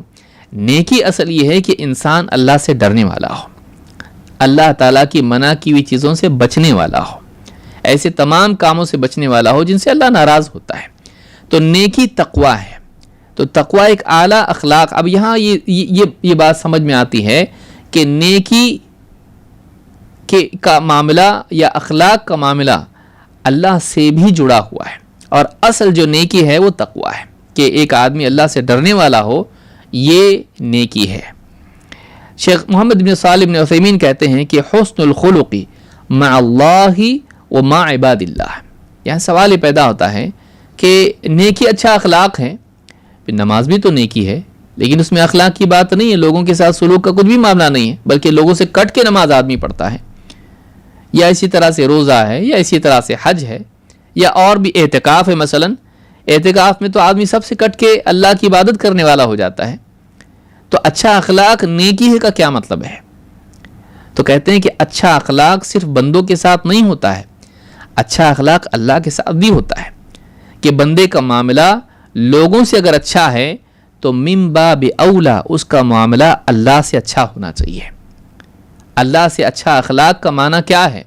ایک انسان اللہ سے اچھا گمان رکھنے والا ہو، اللہ کی تعظیم کرنے والا ہو، اللہ کا ادب کرنے والا ہو، اللہ کی بات کو دوسروں پر ترجیح دینے والا ہو، اللہ کے برابر کسی کو نہیں مانتا ہو، اللہ رب العالمین کی شان اور اس کی عظمت کا احساس اس کے دل میں ہو، اللہ رب العالمین سے ڈرنے والا، محبت کرنے والا، اس سے حسن ظن رکھنے والا. سارے اوصاف ہیں یہ سب. تو بندوں کے ساتھ حسن زن ہے تو اس سے زیادہ اللہ سے حسن زن ہے. بندوں کی اگر بڑوں کی تعظیم ہے تو اس سے زیادہ اللہ سب سے بڑا ہے, اس کی تعظیم سب سے زیادہ اولا ہے, زیادہ حقدار ہے وہ اس بات کا. اگر نیک لوگوں سے محبت ہے تو نیکی کی توفیق دینے والا اللہ, بھلا معاملہ کرنے والا اللہ. ایمان والوں سے محبت ہے تو ایمان کی توفیق دینے والا اللہ. تقوی والوں سے محبت ہے تو تقوی کی توفیق دینے والا اللہ. اس سے زیادہ محبت ہونی چاہیے. تو یہ جو معاملہ ہے کہ آدمی اللہ سے بھی اس کا اخلاق اچھا ہونا چاہیے. تو کہتے ہیں حسن الخلق مع اللہ و مع عباد اللہ. حسن الخلق, اچھا اخلاق اللہ سے بھی ہوتا ہے اور اللہ کے بندوں سے بھی ہوتا ہے. لأن الرسول لم یقید, اللہ کے رسول صلی اللہ علیہ وسلم نے اخلاق کو مقید نہیں کیا کہ لوگوں کے ساتھ اچھا اخلاق, بلکہ عام چھوڑا. لم یقل حسن الخلق مع الناس ولكن اطلق. آپ نے نہیں کہا کہ نیکی یہ ہے کہ لوگوں کے ساتھ اچھا اخلاق سے پیش آ, آپ نے کہا کہ نیکی یہ ہے کہ تیرا اخلاق اچھا ہو, اللہ کے ساتھ بھی بندوں کے ساتھ بھی. اس میں پورا دین آ جاتا ہے. ورنہ آپ اگر صرف لوگوں کے ساتھ نیکی اچھا اخلاق ہے کو سمجھیں تو ساری نیکیاں جو عبادات والی ہیں, جو اللہ کے ساتھ والی ہیں, بلکہ ایمان بھی اس سے نکل جائے گا.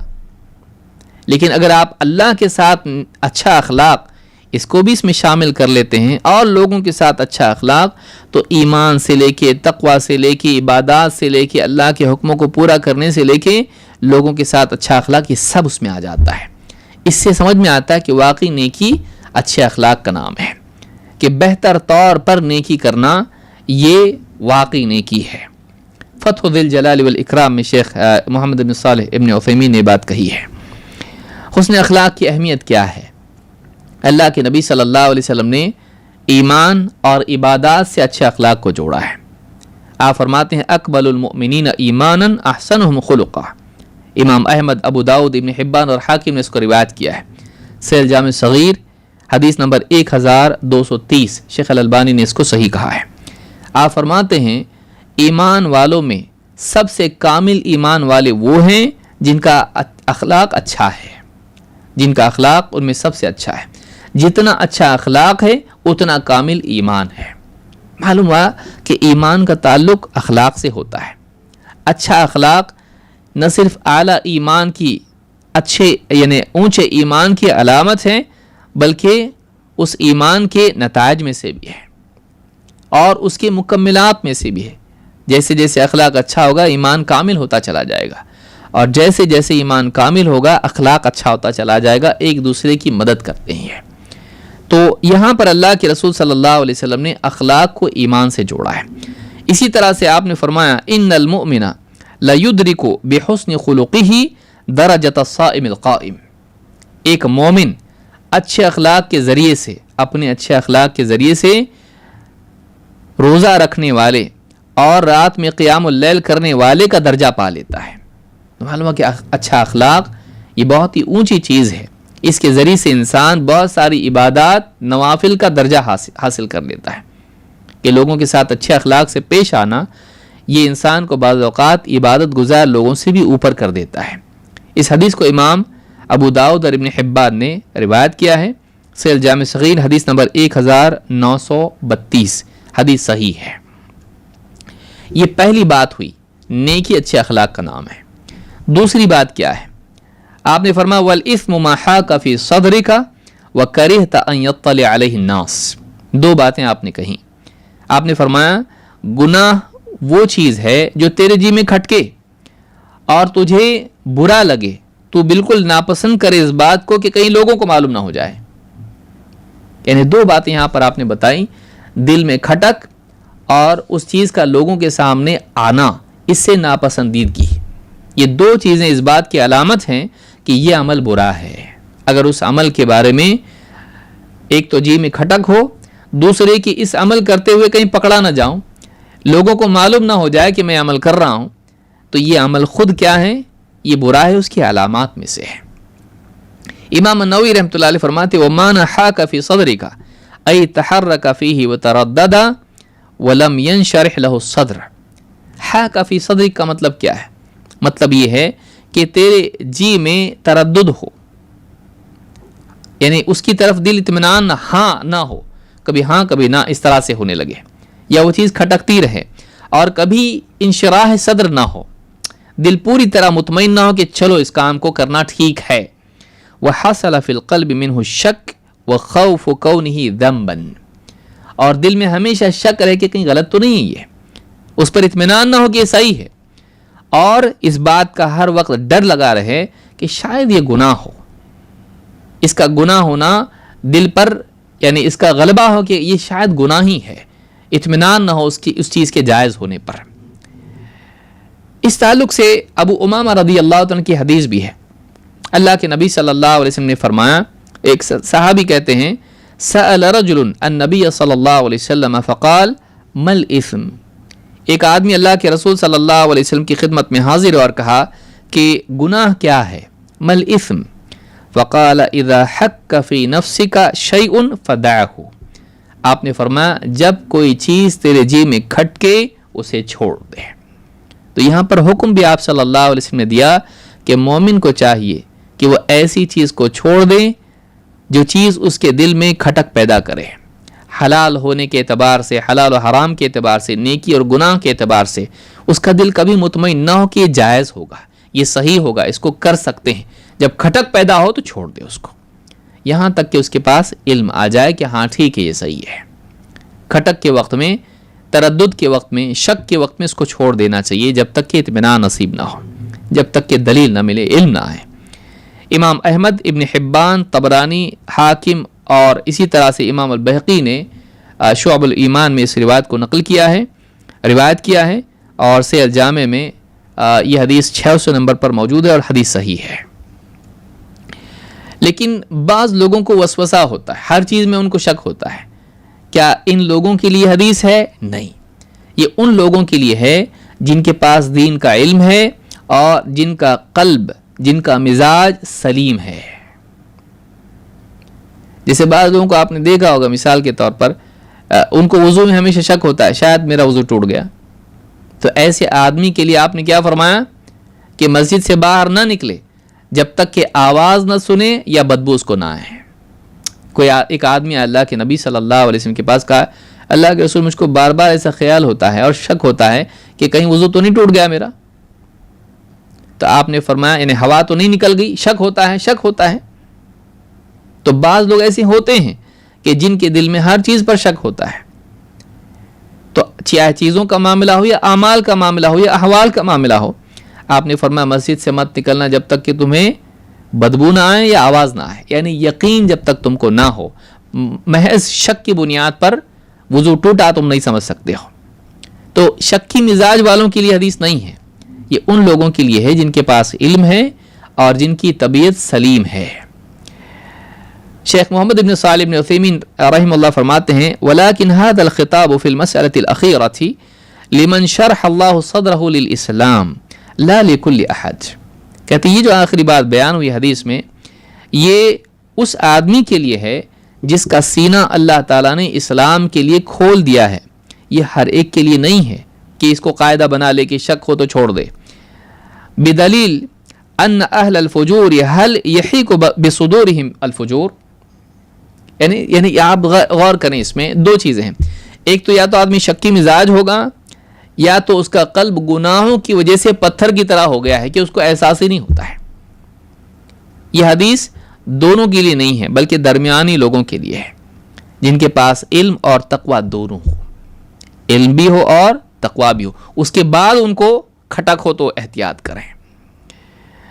لیکن ایک وہ آدمی جو شکی مزاج ہے، جو ہر بات پہ شک کرتا ہے، ہر چیز کو حلال کو بھی حرام کرنے لگ جاتا ہے، مجھے نہیں معلوم، مال ہو سکتا ہے حرام ہو، تو یہ آدمی غلطی پر ہے۔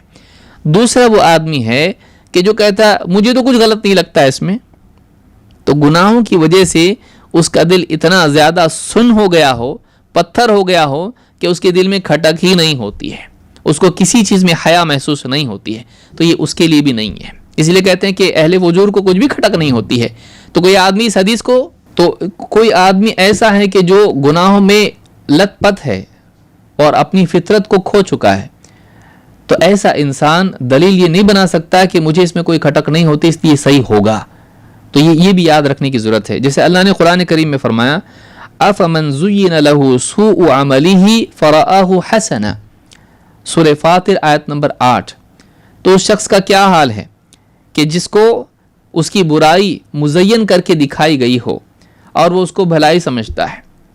یعنی شیطان کا کام کیا ہے، آپ غور کریں، لَأُزَيِّنَنَّ لَهُمْ فِي الْأَرْضِ، شیطان نے اللہ تعالیٰ سے کہا تھا کہ زمین میں جا کے میں اللہ کے بندے آدم کی اولاد ان کے لیے میں گناہوں کو خوشنما کر کے دکھاؤں گا۔ تو بعض لوگ ایسے بھی ہوتے ہیں جنہیں گناہ اچھے دکھائی دیتے ہیں، ہم کیا غلط کر رہے ہیں، اسی لیے آپ دیکھیں کتنے لوگ بدعات میں مبتلا ہوتے ہیں، ہم اچھا کام کر رہے ہیں۔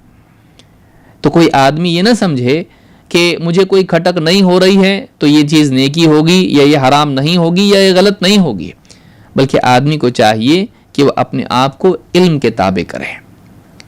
اللہ کے رسول صلی اللہ علیہ وسلم کی طرف سے علم آ جانے کے بعد نہ آدمی اس کو اپنی طرف سے حرام کو حلال کر سکتا ہے، نہ حلال کو حرام کر سکتا ہے۔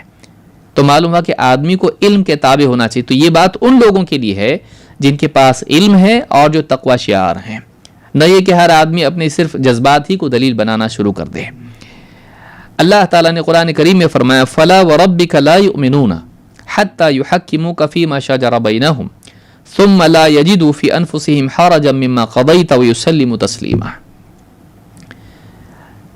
ہرگز نہیں، اے نبی آپ کے رب کی قسم، وہ لوگ ایمان والے نہیں ہو سکتے جب تک کہ اپنے آپسی اختلاف میں آپ کو حکم فیصل جج نہ بنائیں، اور پھر آپ جو بھی فیصلہ دے دیں ان کا حال یہ نہ ہو کہ ان کے جی میں اس سے حرج ہو، وہ مما قضیت آپ کے فیصلے سے، وہ یسلم تسلیما، اور آپ کے فیصلے کو پوری طرح تسلیم جب تک کہ نہ کر لے وہ مومن نہیں ہو سکتے۔ تین باتیں ہونی چاہیے، آپ کو جج بنائیں اختلاف میں، فیصلے میں، ڈسپیوٹ میں، پھر آپ کے فیصلے پر جی میں کھٹک نہ ہو، آپ اپنے جی میں کوئی حرج نہ پائیں، تنگی نہ پائیں، اور تین یہ کہ آپ کے فیصلے پر پوری طرح راضی ہوں، ایک حصے پر راضی ایک پر راضی نہیں، ایسا نہیں، پورا تسلیم کر لیں جو بھی ہے۔ وما آتاکم الرسول فخذوہ، جو کچھ رسول دے دیں اسے لے لو، لے لی آدھی نہیں کر سکتے ایسا۔ تو اب رسول کا فیصلہ آنے کے بعد اب نہیں آدمی کہہ سکتا نہیں میرا دل نہیں مانتا ہے، نہیں میرے دل میں لگتا، مجھے نہیں اطمینان نہیں ہے کہ یہ حلال ہے۔ رسول کا فیصلہ آنے کے بعد تیرے اطمینان کی کیا حال ہے؟ اب تجھ کو اطمینان ہونا چاہیے، اس کے بعد تو نہیں کہہ سکتا کہ نہیں پھر بھی میرے جی میں کھٹک ہے، میں پرہیز ہی کرنا چاہتا ہوں، نہیں، رسول کے فیصلے کے بعد اب گنجائش نہیں رہتی۔ تو یہ بھی یاد رکھیں کہ بعض لوگ ہوتے ہیں کہ علماء فتویٰ دیتے ہیں دیکھیے فلاں دلیل کی بنیاد پر یہ جائز ہے، کہتے ہیں نہیں میرا دل اطمینان نہیں ہے میرے دل کو اس پر، مجھے نہیں لگتا کہ یہ حلال ہوگا۔ علم کے آ جانے کے بعد کھٹک کی کوئی قیمت نہیں ہے، دلیل کے آ جانے کے بعد آپ کے دل کی کھٹک، اس لیے علم کے تابع ہونا چاہیے۔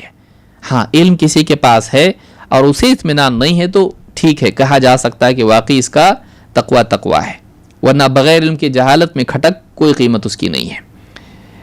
اسی طرح سے یہاں پر آپ نے فرمایا کہ چاہے فتویٰ دینے والے فتویٰ دے دیں، تو مراد یہ ہے کہ بعض حالات میں ایسا ہوتا ہے کہ فتویٰ دینے والا پوری تفصیل نہیں جانتا ہے اور لوگ اپنا جھگڑا لے کے اس کے پاس جاتے ہیں، کبھی بولنے والا اتنا زیادہ زبان دراز ہوتا ہے کہ وہ ایسے انداز میں اپنی بات پیش کرتا ہے کہ فیصلہ کرنے والے کو لگتا ہے کہ اسی کی بات صحیح ہے، تو اس کے فیصلہ دینے سے وہ چیز حلال نہیں ہو جاتی، اپنے دل میں جان رہا ہے کہ یہ غلط ہے۔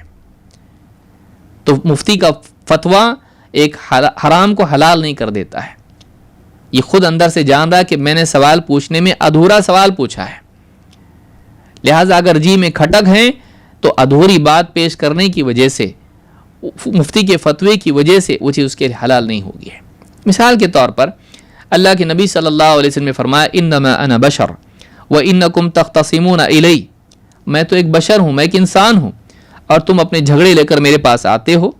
ولعل بعضکم ان یکون الحن بحجته من بعض، بہت ممکن ہے دو آدمی جو جھگڑا لے کر آئے ہیں ان میں سے ایک آدمی دوسرے سے زیادہ زبان کا ماہر ہو، فاقضی علی نحو ما اسمع، وہ سارا کیس میرے پاس آنے کے بعد جو میں سنوں اس کے مطابق فیصلہ کر دوں، فمن قضیت له من حق اخیہ شیئا فلا یاخذہ، تو اگر فیصلہ کرتے وقت میں کسی انسان کی بات سن کر اس کے بھائی کا حق اسے دے دوں تو وہ ہرگز بھی اس کو قبول نہ کرے، نہ لے اس کو۔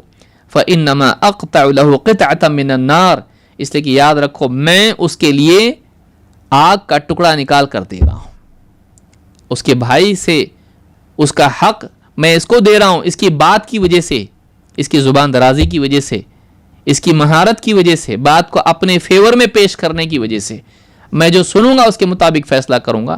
قاعدہ قضا کا یہی ہے۔ تو اگر میں اس کو دے بھی دیتا ہوں کسی کا حق، وہ نہیں کہہ سکتا بھائی میرے پاس تو اوپر سے فیصلہ آیا ہے، قاضی صاحب بول دیے تو اب میرے لیے میرا حق ہو گیا۔ نہیں، تو اپنے دل میں جانتا ہے کہ تو نے زبان درازی کر کے اور لحن کے ذریعے سے اور اپنی باتوں کی بناوٹ سے تو نے اس کا حق چھین لیا ہے۔ وہ بھولا بالا سیدھا سادہ اپنی بات پیش نہیں کر پایا، تو ماہر ہے زبان کا، تو نے ایسے انداز میں بات پیش کی کہ فیور میں تیرے فیصلہ آ گیا۔ اب تو یہ نہیں کہہ سکتا کہ جائیداد میری۔ اب بڑے سے بڑا مفتی بھی اگر رسول بھی فیصلہ دے دیں تب بھی وہ تیرے لیے جائز نہیں ہے۔ تو اپنے دل میں جھانک کے دیکھ کہ کیا واقعی تو نے صحیح بات کی تھی، پوری طرح سے معاملہ کیس پیش کیا تھا، کیا تو نے حق کو حق باطل کو باطل پیش کیا؟ نہیں، تو اپنے دل میں جانتا ہے کہ غلطی تیری ہے، تو اپنے دل میں جانتا ہے کہ تیرا حق نہیں ہے، تو فتوے سے وہ تیرے لیے حلال نہیں ہو سکتی۔ یہاں یہ بات بتائی گئی ہے۔ تو یہ جو حدیث ہے کتاب الاحکام میں بخاری میں 7168 اور صحیح مسلم میں کتاب الاقضیہ میں 1713 پر ہے اور الفاظ بخاری کے ہیں۔ اس حدیث میں ہے کہ وَكَرِهْتَ أَن يَطَّلِعَ عَلَيْهِ النَّاسِ، لوگوں کے سامنے یا لوگوں کو کے علم میں بات آئیں تجھے پسند نہ ہو، وہ گناہ ہے۔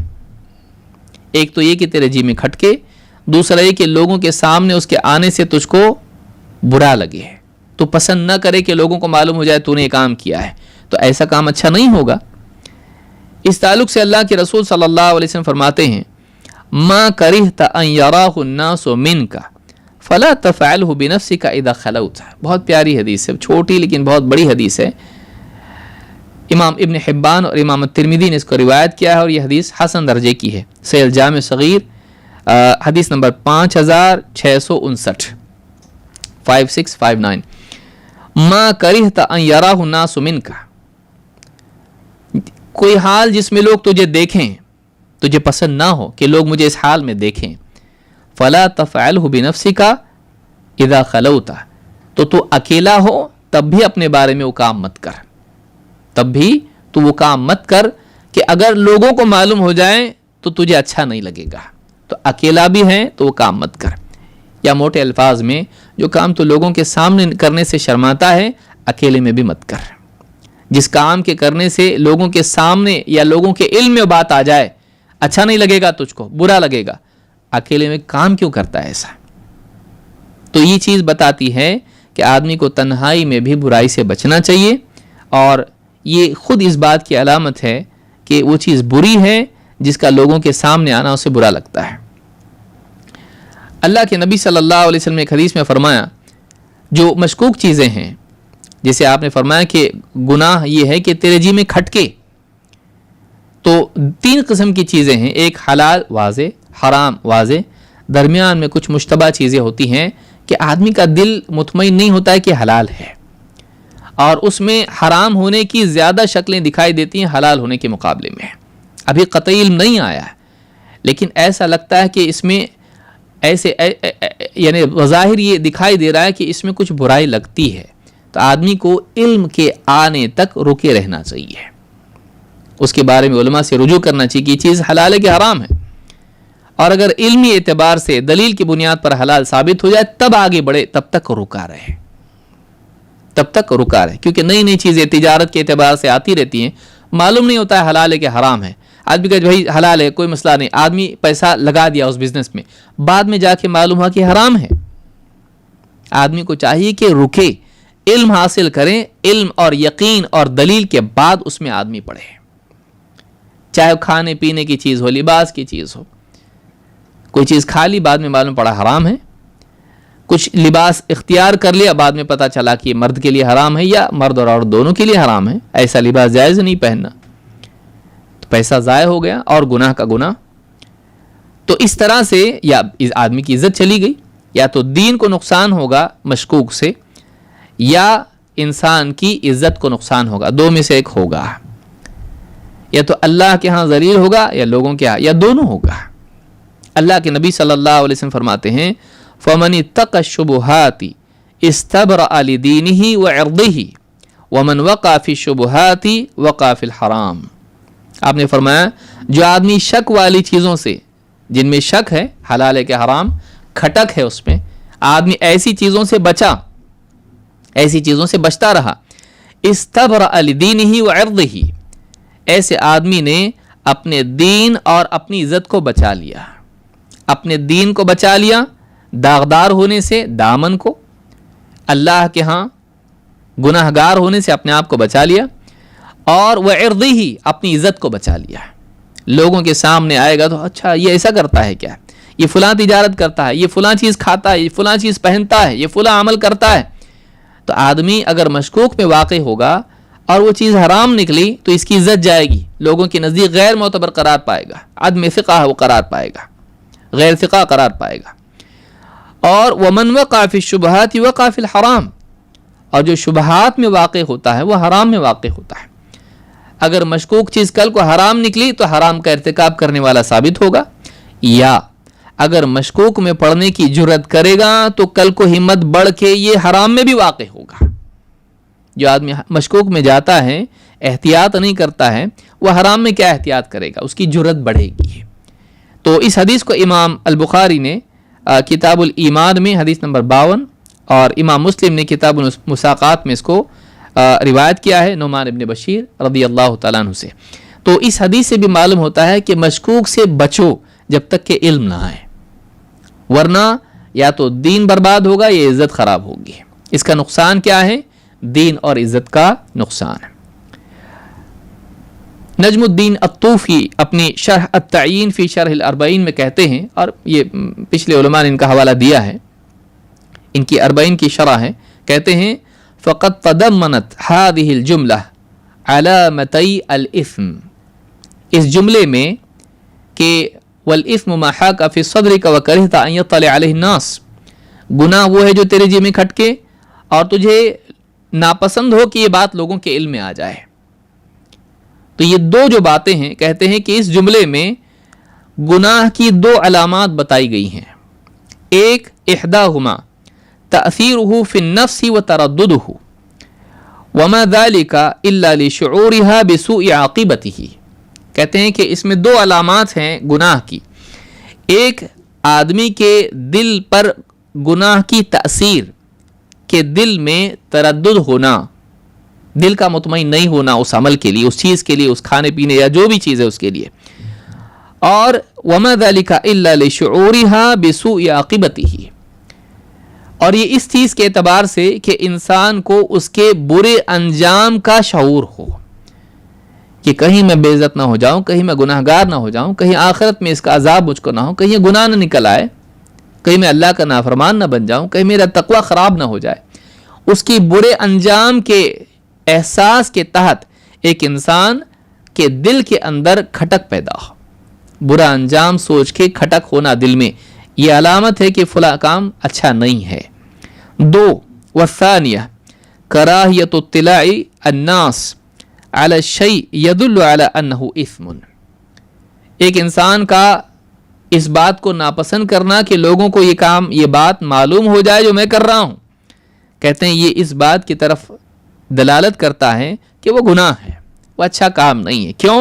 لأن النفس بطبعها تحب اطلاع الناس على خیرها وبرها، اس لیے کہ انسان کا جو نفس ہے اس میں یہ چیز پیوست ہے اللہ کی طرف سے کہ وہ جب کوئی خیر اور بھلائی کا کام کرتا ہے تو اسے وہ پسند کرتا ہے کہ لوگوں کو معلوم ہو، وہ پسند کرتا ہے کہ لوگوں کو معلوم ہو، اس کی فطرت میں ہے۔ تو اگر ایسا نہیں لگ رہا اس کو لگتا ہے کہ لوگوں کو معلوم نہیں ہونا چاہیے، تو ایسی جو چیز ہے یہ اچھی نہیں ہے۔ یہاں ایک شبہ پیدا ہوتا ہے کہ جب آدمی متقی اور پرہیزگار ہوتا ہے تو اسے پسند نہیں ہوتا ہے کہ میری نیکی لوگوں کو معلوم ہو، وہ چھپا کے نیکی کرتا ہے، تو پھر کیا وہ گناہ ہے؟ وہ آدمی جو نیکی کرتا ہے وہ دلیل کی بنیاد پر کرتا ہے، چھپ کے نماز پڑھتا ہے، چھپ کے صدقہ کرتا ہے اور روزہ رکھ کے نہیں بتاتا ہے، پسند نہیں کرتا ہے کہ لوگوں کو معلوم ہو، لیکن وہ ایسا عمل ہے جو ثابت شدہ ہے۔ یہ اس عمل کے بارے میں ہے جس کے بارے میں کلیئرٹی نہیں ہے، جس کے بارے میں وضاحت نہیں ہے کہ یہ عمل نیکی ہے کہ نہیں ہے. یہ ایسی چیزوں کے بارے میں ہے. یہ نہیں کہ آپ یعنی نماز اور روزے اور اس کے بارے میں آپ کو برا لگے تو آپ کہیں کہ معلوم نہیں پھر نیکی ہے کہ نہیں. اس کی تو دلیل ہے آپ کے پاس، اور وہ تقویٰ کی وجہ سے آدمی کو پسند نہیں ہے. اور آپ دیکھیں چھوٹا بچہ بھی ہوتا ہے، وہ کوئی کام کرتا ہے، الف با تا اس نے لکھا، فوراً آپ کو آ کے بتاتا ہے دیکھو ابو، دیکھو اماں، میں نے پڑھا، میں نے یہ لکھا. تو انسان کی فطرت میں ہے کہ جب کوئی اچھا کام کرتا ہے تو لوگوں کے سامنے اس کو پیش کرتا ہے، ایسوں کے سامنے جو اس سے محبت کرتے ہیں اور جو اس کی تعریف کریں گے اس کو بدلہ دیں گے. ہاں، مومن ترقی جب کرتا ہے تو پھر اس کو معلوم ہوتا ہے کہ لوگ کچھ نہیں دے سکتے، اللہ دیتا ہے، اور لوگوں کا دینا کوئی قیمت نہیں رکھتا ہے، اللہ کا دینا باقی رہتا ہے. وہ بڑی چیز وہ ہے، وہ ترقی کر کے مخلوق سے خالق کی طرف جاتا ہے. لیکن شروعات مخلوق سے ہوتی ہے اس لیے کہ وہی دکھائی دیتے ہیں. تو یہ مطلب نہیں ہے کہ ایک انسان کو اگر یعنی نیکیوں کو چھپانے کا اس کا مزاج ہے تو وہ چیز یا نیکی معلوم نہ ہو، معلوم ہوگی تو برا لگتا ہے اس کو. یہ تقویٰ کی شان ہے، اس کی اخلاص کی شان ہے اس کی. تو کیا وہ نیکی نہیں ہے؟ وہ نیکی ہے، لیکن وہ ثابت شدہ نیکی ہے. وہ ثابت شدہ نیکی ہے، اس کو جوڑنا نہیں چاہیے. اور بندہ پسند کرتا ہے کہ اللہ اس کو دیکھے، نماز پڑھتے وقت، تلاوت کرتے وقت، لوگوں سے اچھا سلوک کرتے وقت، حج، طواف، عمرہ اور جتنی ساری چیزیں وہ سب کرتے وقت پسند کرتا ہے کہ اللہ دیکھے. تو یہ اس کی مزاج میں ہے. وہ بندوں سے بڑھ کے اللہ کی طرف بعد میں بنتا ہے. شروعات میں تو بندے ہی ہوتے ہیں. آدمی نیکیاں کرنے لگتا ہے تو شروع میں لوگوں ہی کے لیے کرتا ہے. دھیرے دھیرے دھیرے دھیرے اس کے اندر اخلاص پیدا ہونا شروع ہوتا ہے. تو اس حدیث میں ہم نے دیکھا کہ دو باتیں ہم کو نیکی اور گناہ کے بارے میں معلوم ہوئی. وہ یہ کہ اچھا اخلاق نیکی ہے. نیکی اچھے اخلاق کو کہتے ہیں. اس سے اچھے اخلاق کی اہمیت معلوم ہوتی ہے کہ یہ نہیں کہ کچھ رسمی کام آدمی کر لے اور اپنے آپ کو نیک سمجھنے لگے، بلکہ آدمی کو چاہیے کہ وہ اپنا اخلاق اچھا بنائے، اللہ کے ساتھ بھی اور بندوں کے ساتھ بھی اپنے مزاج کو بہتر بنائے. دوسری بات یہ کہ انسان ایسی چیزوں سے رکا رہے جن کا حلال و حرام ہونا واضح نہیں ہے، یہاں تک کہ اس کے پاس علم آ جائے، یا تو حلال ہونے کا یا حرام ہونے کا. حلال ہے تو اس کو کرنا چاہے تو کر سکتا ہے، حرام ہے تو اس سے بچے. تو یہ احتیاط کا مزاج مومن کا ہونا چاہیے. حدیث کا حاصل یہ ہے کہ مومن کے مزاج میں مومن کا اخلاق اچھا ہو اور اس کا مزاج احتیاط والا ہو. یہ اس پوری حدیث کا حاصل ہے. چلیے آگے بڑھتے ہیں. چوتھی حدیث سرگوشی سے متعلق ہے. اسلامی معاشرتی آداب میں سے ایک ادب اس حدیث میں بیان کیا گیا ہے، وہ سرگوشی سے متعلق. سرگوشی اس کو کہتے ہیں وسپرنگ، چپکے چپکے کسی سے بات کرنا کہ لوگوں کو سننے نہیں آ رہا ہے. وعن ابن مسعود رضی اللہ تعالی عنہ قال قال رسول اللہ صلی اللہ علیہ وسلم اذا کنتم ثلاثة فلا يتناجى اثنان فلا يتناجى اثنان دون الآخر حتى تختلط بالناس من اجل ان ذلك يحزنه متفق علیہ واللفظ لمسلم. عبداللہ ابن مسعود رضی اللہ تعالیٰ عنہ سے روایت ہے، اللہ کے رسول صلی اللہ علیہ وسلم فرماتے ہیں جب تم میں سے دو لوگ ہوں، جب تم میں مجلس میں تین لوگ موجود ہوں، جب تین لوگ ساتھ میں ہوں، تم میں سے تین لوگ ساتھ میں ہوں تو دو ایک کو چھوڑ کر سرگوشی نہ کریں. تین میں سے دو آپس ہی میں بات کر رہے ہیں اور چپ کے بات کر رہے ہیں، تیسرے کو سننے نہیں آ رہا کیا، لیکن معلوم پڑ رہا ہے بات تو کر رہے ہیں، آپس میں سرگوشیاں کر رہے ہیں. ایسا نہ کریں. حتی تختلط بالناس، یہاں تک کہ لوگوں میں یعنی اختلاط ہو، کئی لوگ ہوں. من اجل ان ذلك يحزنه، یہ اس لیے ہے کہ ایسا کرنا اس تیسرے مسلمان کو غمگین کرے گا. اکیلا اس کو چھوڑ کے آپ دو آدمی آپس میں چپ کے باتیں کر رہے ہوں، اس کو غم ہوگا، وہ غمگین ہوگا. تو ایسا نہیں کرنا چاہیے.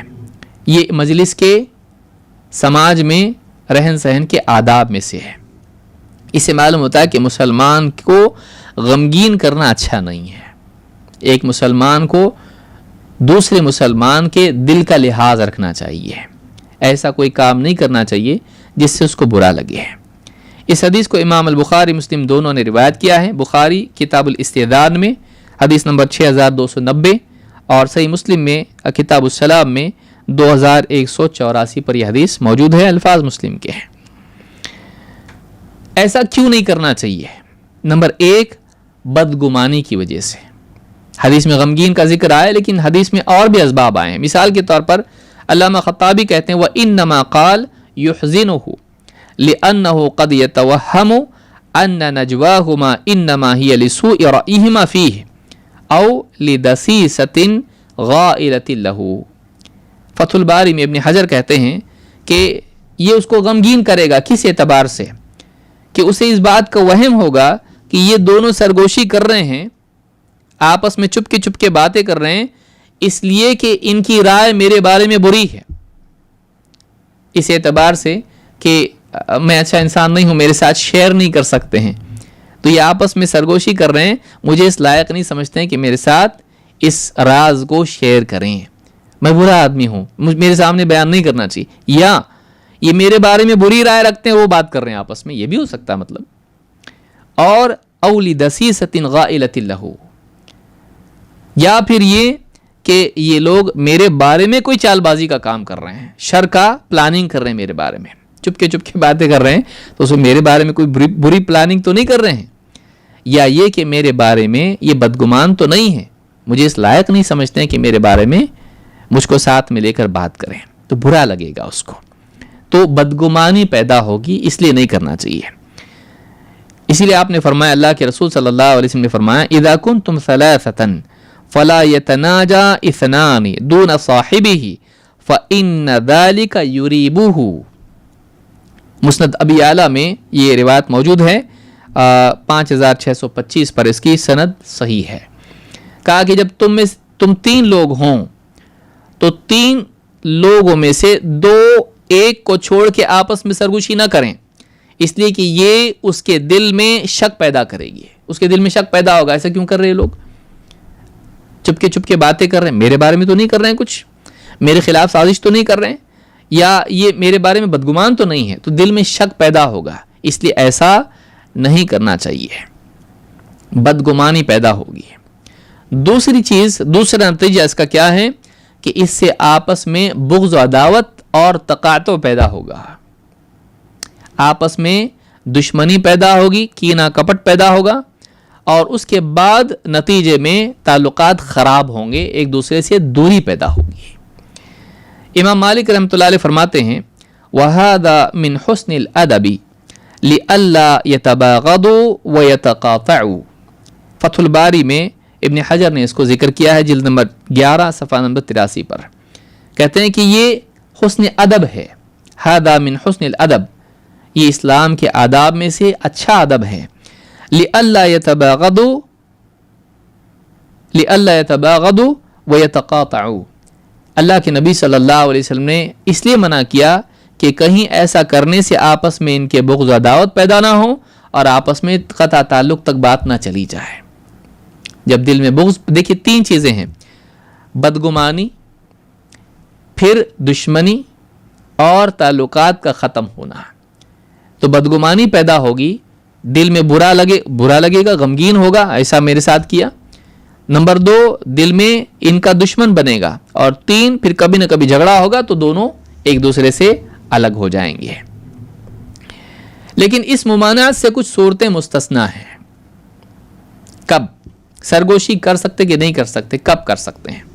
4 ہوں تو اجازت ہے، 3 پر منع ہے کہ اکیلے کو چھوڑ کے بیچارے کو آپ 2 آپس میں سرگوشی کر رہے ہیں، اچھی بات نہیں ہے، وہ اکیلا کیا کرے گا، اس کے دل میں بدگمانی آئے گی۔ لیکن 2 اگر ہوں، یعنی 4 آدمی ہوں تو 2 سرگوشی کریں اور 2 آپس میں باتیں کرتے رہیں، کوئی مسئلہ نہیں، کیونکہ کسی کو اکیلے کو لیفٹ آؤٹ محسوس نہیں ہوگا، مجھے اکیلا چھوڑ دیا نہیں محسوس ہوگا، اس کے ساتھ کوئی نہ کوئی ہے، تو دونوں ایک دوسرے کے بارے میں سوچ کے یہ بھی تو ہے یہ بھی تو ہے، ان کو برا نہیں لگے گا۔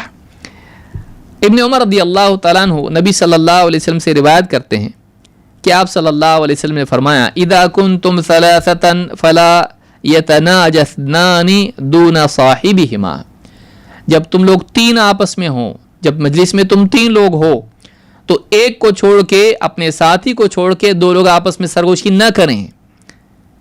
عبداللہ ابن عمر رضی اللہ تعالیٰ عنہ کہتے ہیں قلت یا رسول اللہ فإن كن أربعة, کہا کہ اللہ کے رسول اگر ہم 4 لوگ ہوں تب کیا؟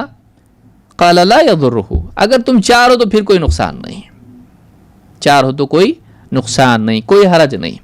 شرح مشکل الآثار میں امام الطحاوی نے اس کو روایت کیا ہے, حدیث نمبر 1786. تو اس روایت سے معلوم ہوتا ہے کہ 4 میں حرج نہیں ہے, اور پچھلی روایت میں 3 کی قید خود بتا رہی ہے کہ معاملہ 3 کے لیے ہے, اس سے زائد کے لیے نہیں ہے. عبداللہ ابن عمر رضی اللہ تعالیٰ عنہ اس حدیث پر کیسے عمل کرتے تھے؟ راوی وہی ہیں, عبداللہ ابن دینار رحمہ اللہ روایت کرتے ہیں کنت انا وعبداللہ ابن عمر عند دار خالد بن عقبہ التي بالسوق, میں اور عبداللہ ابن عمر رضی اللہ تعالیٰ عنہما خالد ابن عقبہ کے گھر کے پاس تھے جو بازار میں تھا. فجاء رجل يريد ان يناجيه, ایک آدمی آیا جو عبداللہ ابن عمر رضی اللہ تعالیٰ عنہ سے چپ کے کچھ بات کرنا چاہتا تھا, کوئی راز کی بات کرنا چاہتا تھا. وليس مع عبد الله ابن عمر احد غيري وغير الرجل الذي يريد ان يناجيه, اور کہتے ہیں کہ عبداللہ ابن عمر رضی اللہ تعالیٰ عنہ کے پاس میرے اور اس سرگوشی کرنے والے شخص کے علاوہ اور کوئی نہیں تھا. تو اب 3 لوگ ہیں اور وہ چاہتا ہے کہ ان سے چپ کے بات کریں, سیکرٹ پرائیویٹ میں کچھ بات کرے اور میں اکیلا رہ جاؤں. فدعا عبداللہ ابن عمر رجلا آخر حتى كنا 4, تو عبداللہ ابن عمر رضی اللہ عنہ نے کیا کیا, بازار میں ایک اور آدمی کو بلایا, ادھر آؤ. تو 3 ہیں تو کتنے ہو گئے اب 4, تو ایک آدمی کو بلایا اور کہتے ہیں کہ حتى كنا 4 فقال لي وللرجل الذي دعاه استأخر شيئا, اور مجھے اور جس آدمی کو بلایا تھا ایکسٹرا جو آدمی آیا تھا ان دونوں کو کہا کہ تم دونوں تھوڑا سا ادھر جاؤ. فإني سمعت رسول اللہ صلی اللہ علیہ وسلم يقول لا يتناجى اثنان دون واحد, اس لیے کہ میں نے اللہ کے رسول صلی اللہ علیہ وسلم سے سنا ہے کہ ایک آدمی کو چھوڑ کے اکیلا چھوڑ کے 2 آدمی سرگوشی نہ کریں. تو ایک کے بارے میں منع ہے, تو ایک آدمی کو اور بلایا, تم جوڑی ہو گئے, اب تھوڑا سا ادھر جا, ہم کو تھوڑا بات کرنے دو. تو اس طرح سے کرنا جائز ہے. امام مالک نے اپنی موطا میں اس کو روایت کیا ہے, اور الصحیحہ میں حدیث نمبر 1402 کے تحت شیخ الالبانی نے اس حدیث کو ذکر کیا ہے. اسی طرح سے اگر 3 ہی ہے لیکن ضروری بات ہے اور کرنی ہی ہے سرگوشی, تو کیا اسی صورت میں کر سکتے ہیں یا کب کر سکتے ہیں؟ اگر اس تیسرے سے اجازت لے لیں تب جائز ہے. کبھی ضروری ہوتا ہے کہ کوئی بات ہے راز کی, کسی کی ذاتی بات ہے, گھریلو بات ہے, وہ کسی کے سامنے نہیں کرنا چاہتا ہے, وہ کسی عالم سے ہی بات کرنا چاہتا ہے, لیکن مجلس میں 3 ہی لوگ ہیں, اب بلانے کے لیے کس کو جائیں, وقت بھی نہیں اتنا, تو ایسے وقت میں گنجائش ہے, ہاں اس اعتبار سے گنجائش ہے کہ اجازت لے لی جائے. اللہ کے رسول صلی اللہ علیہ وسلم فرماتے ہیں اذا کنتم 3 فلا يتناجى 2 دون الثالث الا باذنه فان ذلك يحزنه. امام احمد نے اس کو روایت کیا ہے, اور الصحیحہ میں حدیث نمبر 1402 کے تحت شیخ الالبانی نے اس کو ذکر کیا ہے. آپ فرماتے ہیں اللہ کے رسول صلی اللہ علیہ وسلم کہ جب تم 3 لوگ ہوں مجلس میں یا کہیں بھی 3 لوگ ہوں تو تیسرے کو چھوڑ کر 2 لوگ سرگوشی نہ کریں, ہاں مگر اس کی اجازت سے, الا باذنہ, اگر کچھ پرائیویٹ بات کرنی ہے تو اس سے اجازت پہلے لے لیں اور اس کے بعد بات کریں. کیوں ایسا کیوں ضروری ہے؟ ایسا نہیں کریں گے تو اس کو دکھ ہوگا کہ لوگ آپس میں سرگوشی کر رہے اور مجھ کو شریک نہیں کیا. اجازت لے لیں گے کہ بھائی تھوڑا سا کچھ بات کرنی ہے, ان کی پرائیویٹ بات ہے, تو اس کو برا نہیں لگے گا, اس لیے کہ آپ نے اجازت اس سے لی ہے. ابن حجر رحمہ اللہ فرماتے ہیں وَيُسْتَثْنَى مِنْ أَصْلِ الْحُكْمِ مَا إِذَا أَذِنَ مَنْ يَبْقَى سَوَاءٌ كَانَ وَاحِدًا أَمْ أَكْثَرَ لِلْإِثْنَيْنِ فِي التَّنَاجِي دُونَهُ أَوْ دُونَهُمْ. یعنی اگر اجازت لے لیتے ہیں تو اس میں کوئی حرج نہیں ہے کہ ایک آدمی اجازت لے کے سرگوشی کرے. یا تیسری صورت یہ بھی ہے کہ پہلے سے وہ سرگوشی کر رہے ہوں. دیکھیے صورتیں کیا کیا ہیں, اگر 3 کے بجائے 4 ہوں گنجائش ہے, اجازت ہو گنجائش ہے. تیسری صورت یہ ہے کہ پہلے ہی سے دو لوگ سرگوشی کر رہے ہیں اور تیسرا آ گیا، تو ایسی صورت میں کیا ہے؟ تو ایسی صورت میں حدیث ہم دیکھیے کیا ہوتی ہے، کیا بتاتی ہے۔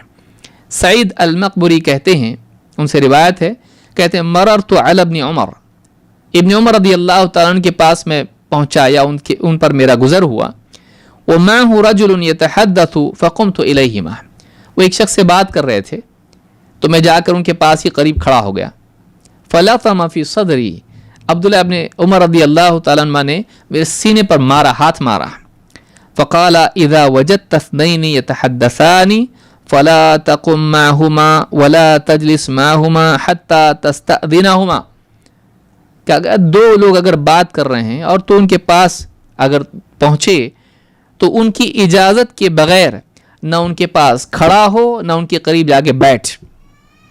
فقلت اصلحك الله یا ابا عبد الرحمن انما رجوت ان اسمع منكما خيرا، کہا مجھے کیا معلوم کیا چل رہا تھا یہاں پہ، کچھ سرگوشی کی بات یا کچھ پرائیویٹ، کہا کہ اللہ تعالیٰ آپ کے ساتھ اصلاح کا معاملہ کرے، آپ کے حال کو درست کریں اے ابو عبد الرحمن، میں تو بس یہی امید کرتا تھا کہ میں آپ دونوں میں سے کوئی خیر کی بات ہو رہی ہو، علمی بات ہو رہی ہو، نفع کی کچھ بات ہے، بھلی بات ہے تو میں اس کو سنوں، میں اس نیت سے آیا تھا، مجھے نہیں معلوم تھا کہ آپ کی کوئی پرسنل بات چل رہی تھی۔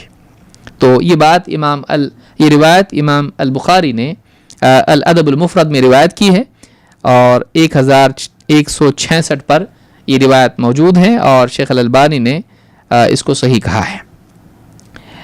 تو یہ بات معلوم ہوتی ہے کہ اگر پہلے سے سرگوشی دو لوگ کر رہے ہیں اور تیسرا آدمی آتا ہے تو یہ نہیں کہہ سکتا کہ دیکھو آپ لوگوں نے ایسا نہیں کرنا چاہیے، اس کی غلطی وہ رکے جب تک کہ ان کی بات مکمل نہ ہو، اس لیے کہ جب بات شروع ہوئی تھی تو دو لوگ تھے، یہ نہیں تھا، تو وہ اس حدیث کے حکم میں یہ نہیں آتا ہے، بلکہ اس کو چاہیے کہ وہ دور رہے، ان کی اجازت کے بغیر ان دو کی بات میں شریک نہ ہو، یہ بھی ادب اسلام کا ہے۔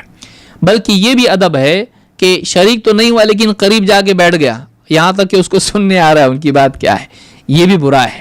ابن حجر رحمہ اللہ فرماتے ہیں قال ابن عبد البر لا يجوز لأحد ان يدخل على المتناجيين في حال تناجيهما، کہتے ہیں عبداللہ ابن عبد البر رحمہ اللہ فرماتے ہیں کہ کسی کے لیے جائز نہیں کہ دو سرگوشی کرنے والوں کی بات میں داخل ہو جب وہ سرگوشی آپس میں کر رہے ہوں۔ ابن حجر رحمہ اللہ فرماتے ہیں قلت ولا ينبغي لداخل القعود عندهما ولو تباعد عنهما الا باذنهما، یعنی کسی کو دو لوگوں کی بات میں داخل کمرے میں بات کریں داخل نہ ہو اور جا کے ان کی بات سنے نہیں، کہتے میں تو یہ کہتا ہوں، ابن حجر کہتے ہیں کہ اگر داخل بھی ہوتا ہے کوئی تو ان کے قریب جا کر نہ بیٹھے یا دور نہ بیٹھے ایسے حال میں کہ اس کو ان کی بات سننے آ رہی ہے، کیونکہ اس کی مصلحت ہی ختم ہو گئی، وہ آپس میں بات کر رہے ہیں، پرسنل بات کر رہے ہیں اور آپ تھوڑا سا دور بیٹھے لیکن آپ کو پورا سننے اور آپ کا دھیان پورا ان کی طرف ہے، یہ بھی ٹھیک نہیں ہے کہ مسلمان دوسروں کے راز اور ان کی ذاتی زندگی کی حفاظت کرتا ہے اور وہ ان کی عزت کی حفاظت کرتا ہے، تو اگر وہ کچھ پرسنل بات کر رہے ہیں تو آدمی کو چاہیے کہ وہ رکا رہے، دور رہے یہاں تک کہ ان کی پرسنل بات ختم ہو، اور اگر جائے بھی تو اجازت لے کر جائے، ہو سکتا ہے دین کی بات کر رہے ہوں، ہو سکتا ہے کوئی خیر کی بات کر رہے ہوں تو آپ کو بھی شامل کر لیں، لیکن اجازت لینا چاہیے۔ آپ دیکھیے کتنا پیارا دین ہے اسلام، جس میں مسلمان کے دل کا لحاظ بھی رکھا گیا ہے اور اس میں لوگوں کی ذاتی پرسنل باتوں کا بھی لحاظ رکھا گیا ہے، دونوں طرف سے طرفین کا لحاظ اس میں ہے، طرفین ان کا بھی لحاظ ہے اور اس کا بھی لحاظ ہے، لہٰذا ہم کو چاہیے کہ ہم مجلس کے آداب کی رعایت کریں اور ایسا کوئی کام نہ کریں جو اسلامی آداب کے خلاف ہو۔ میں سمجھتا آج کے لیے اتنا کافی ہے، انشاءاللہ آگے جو احادیث ہیں ہم اگلے دروس میں دیکھیں گے۔ اقول ھذا واستغفر اللہ لی ولکم۔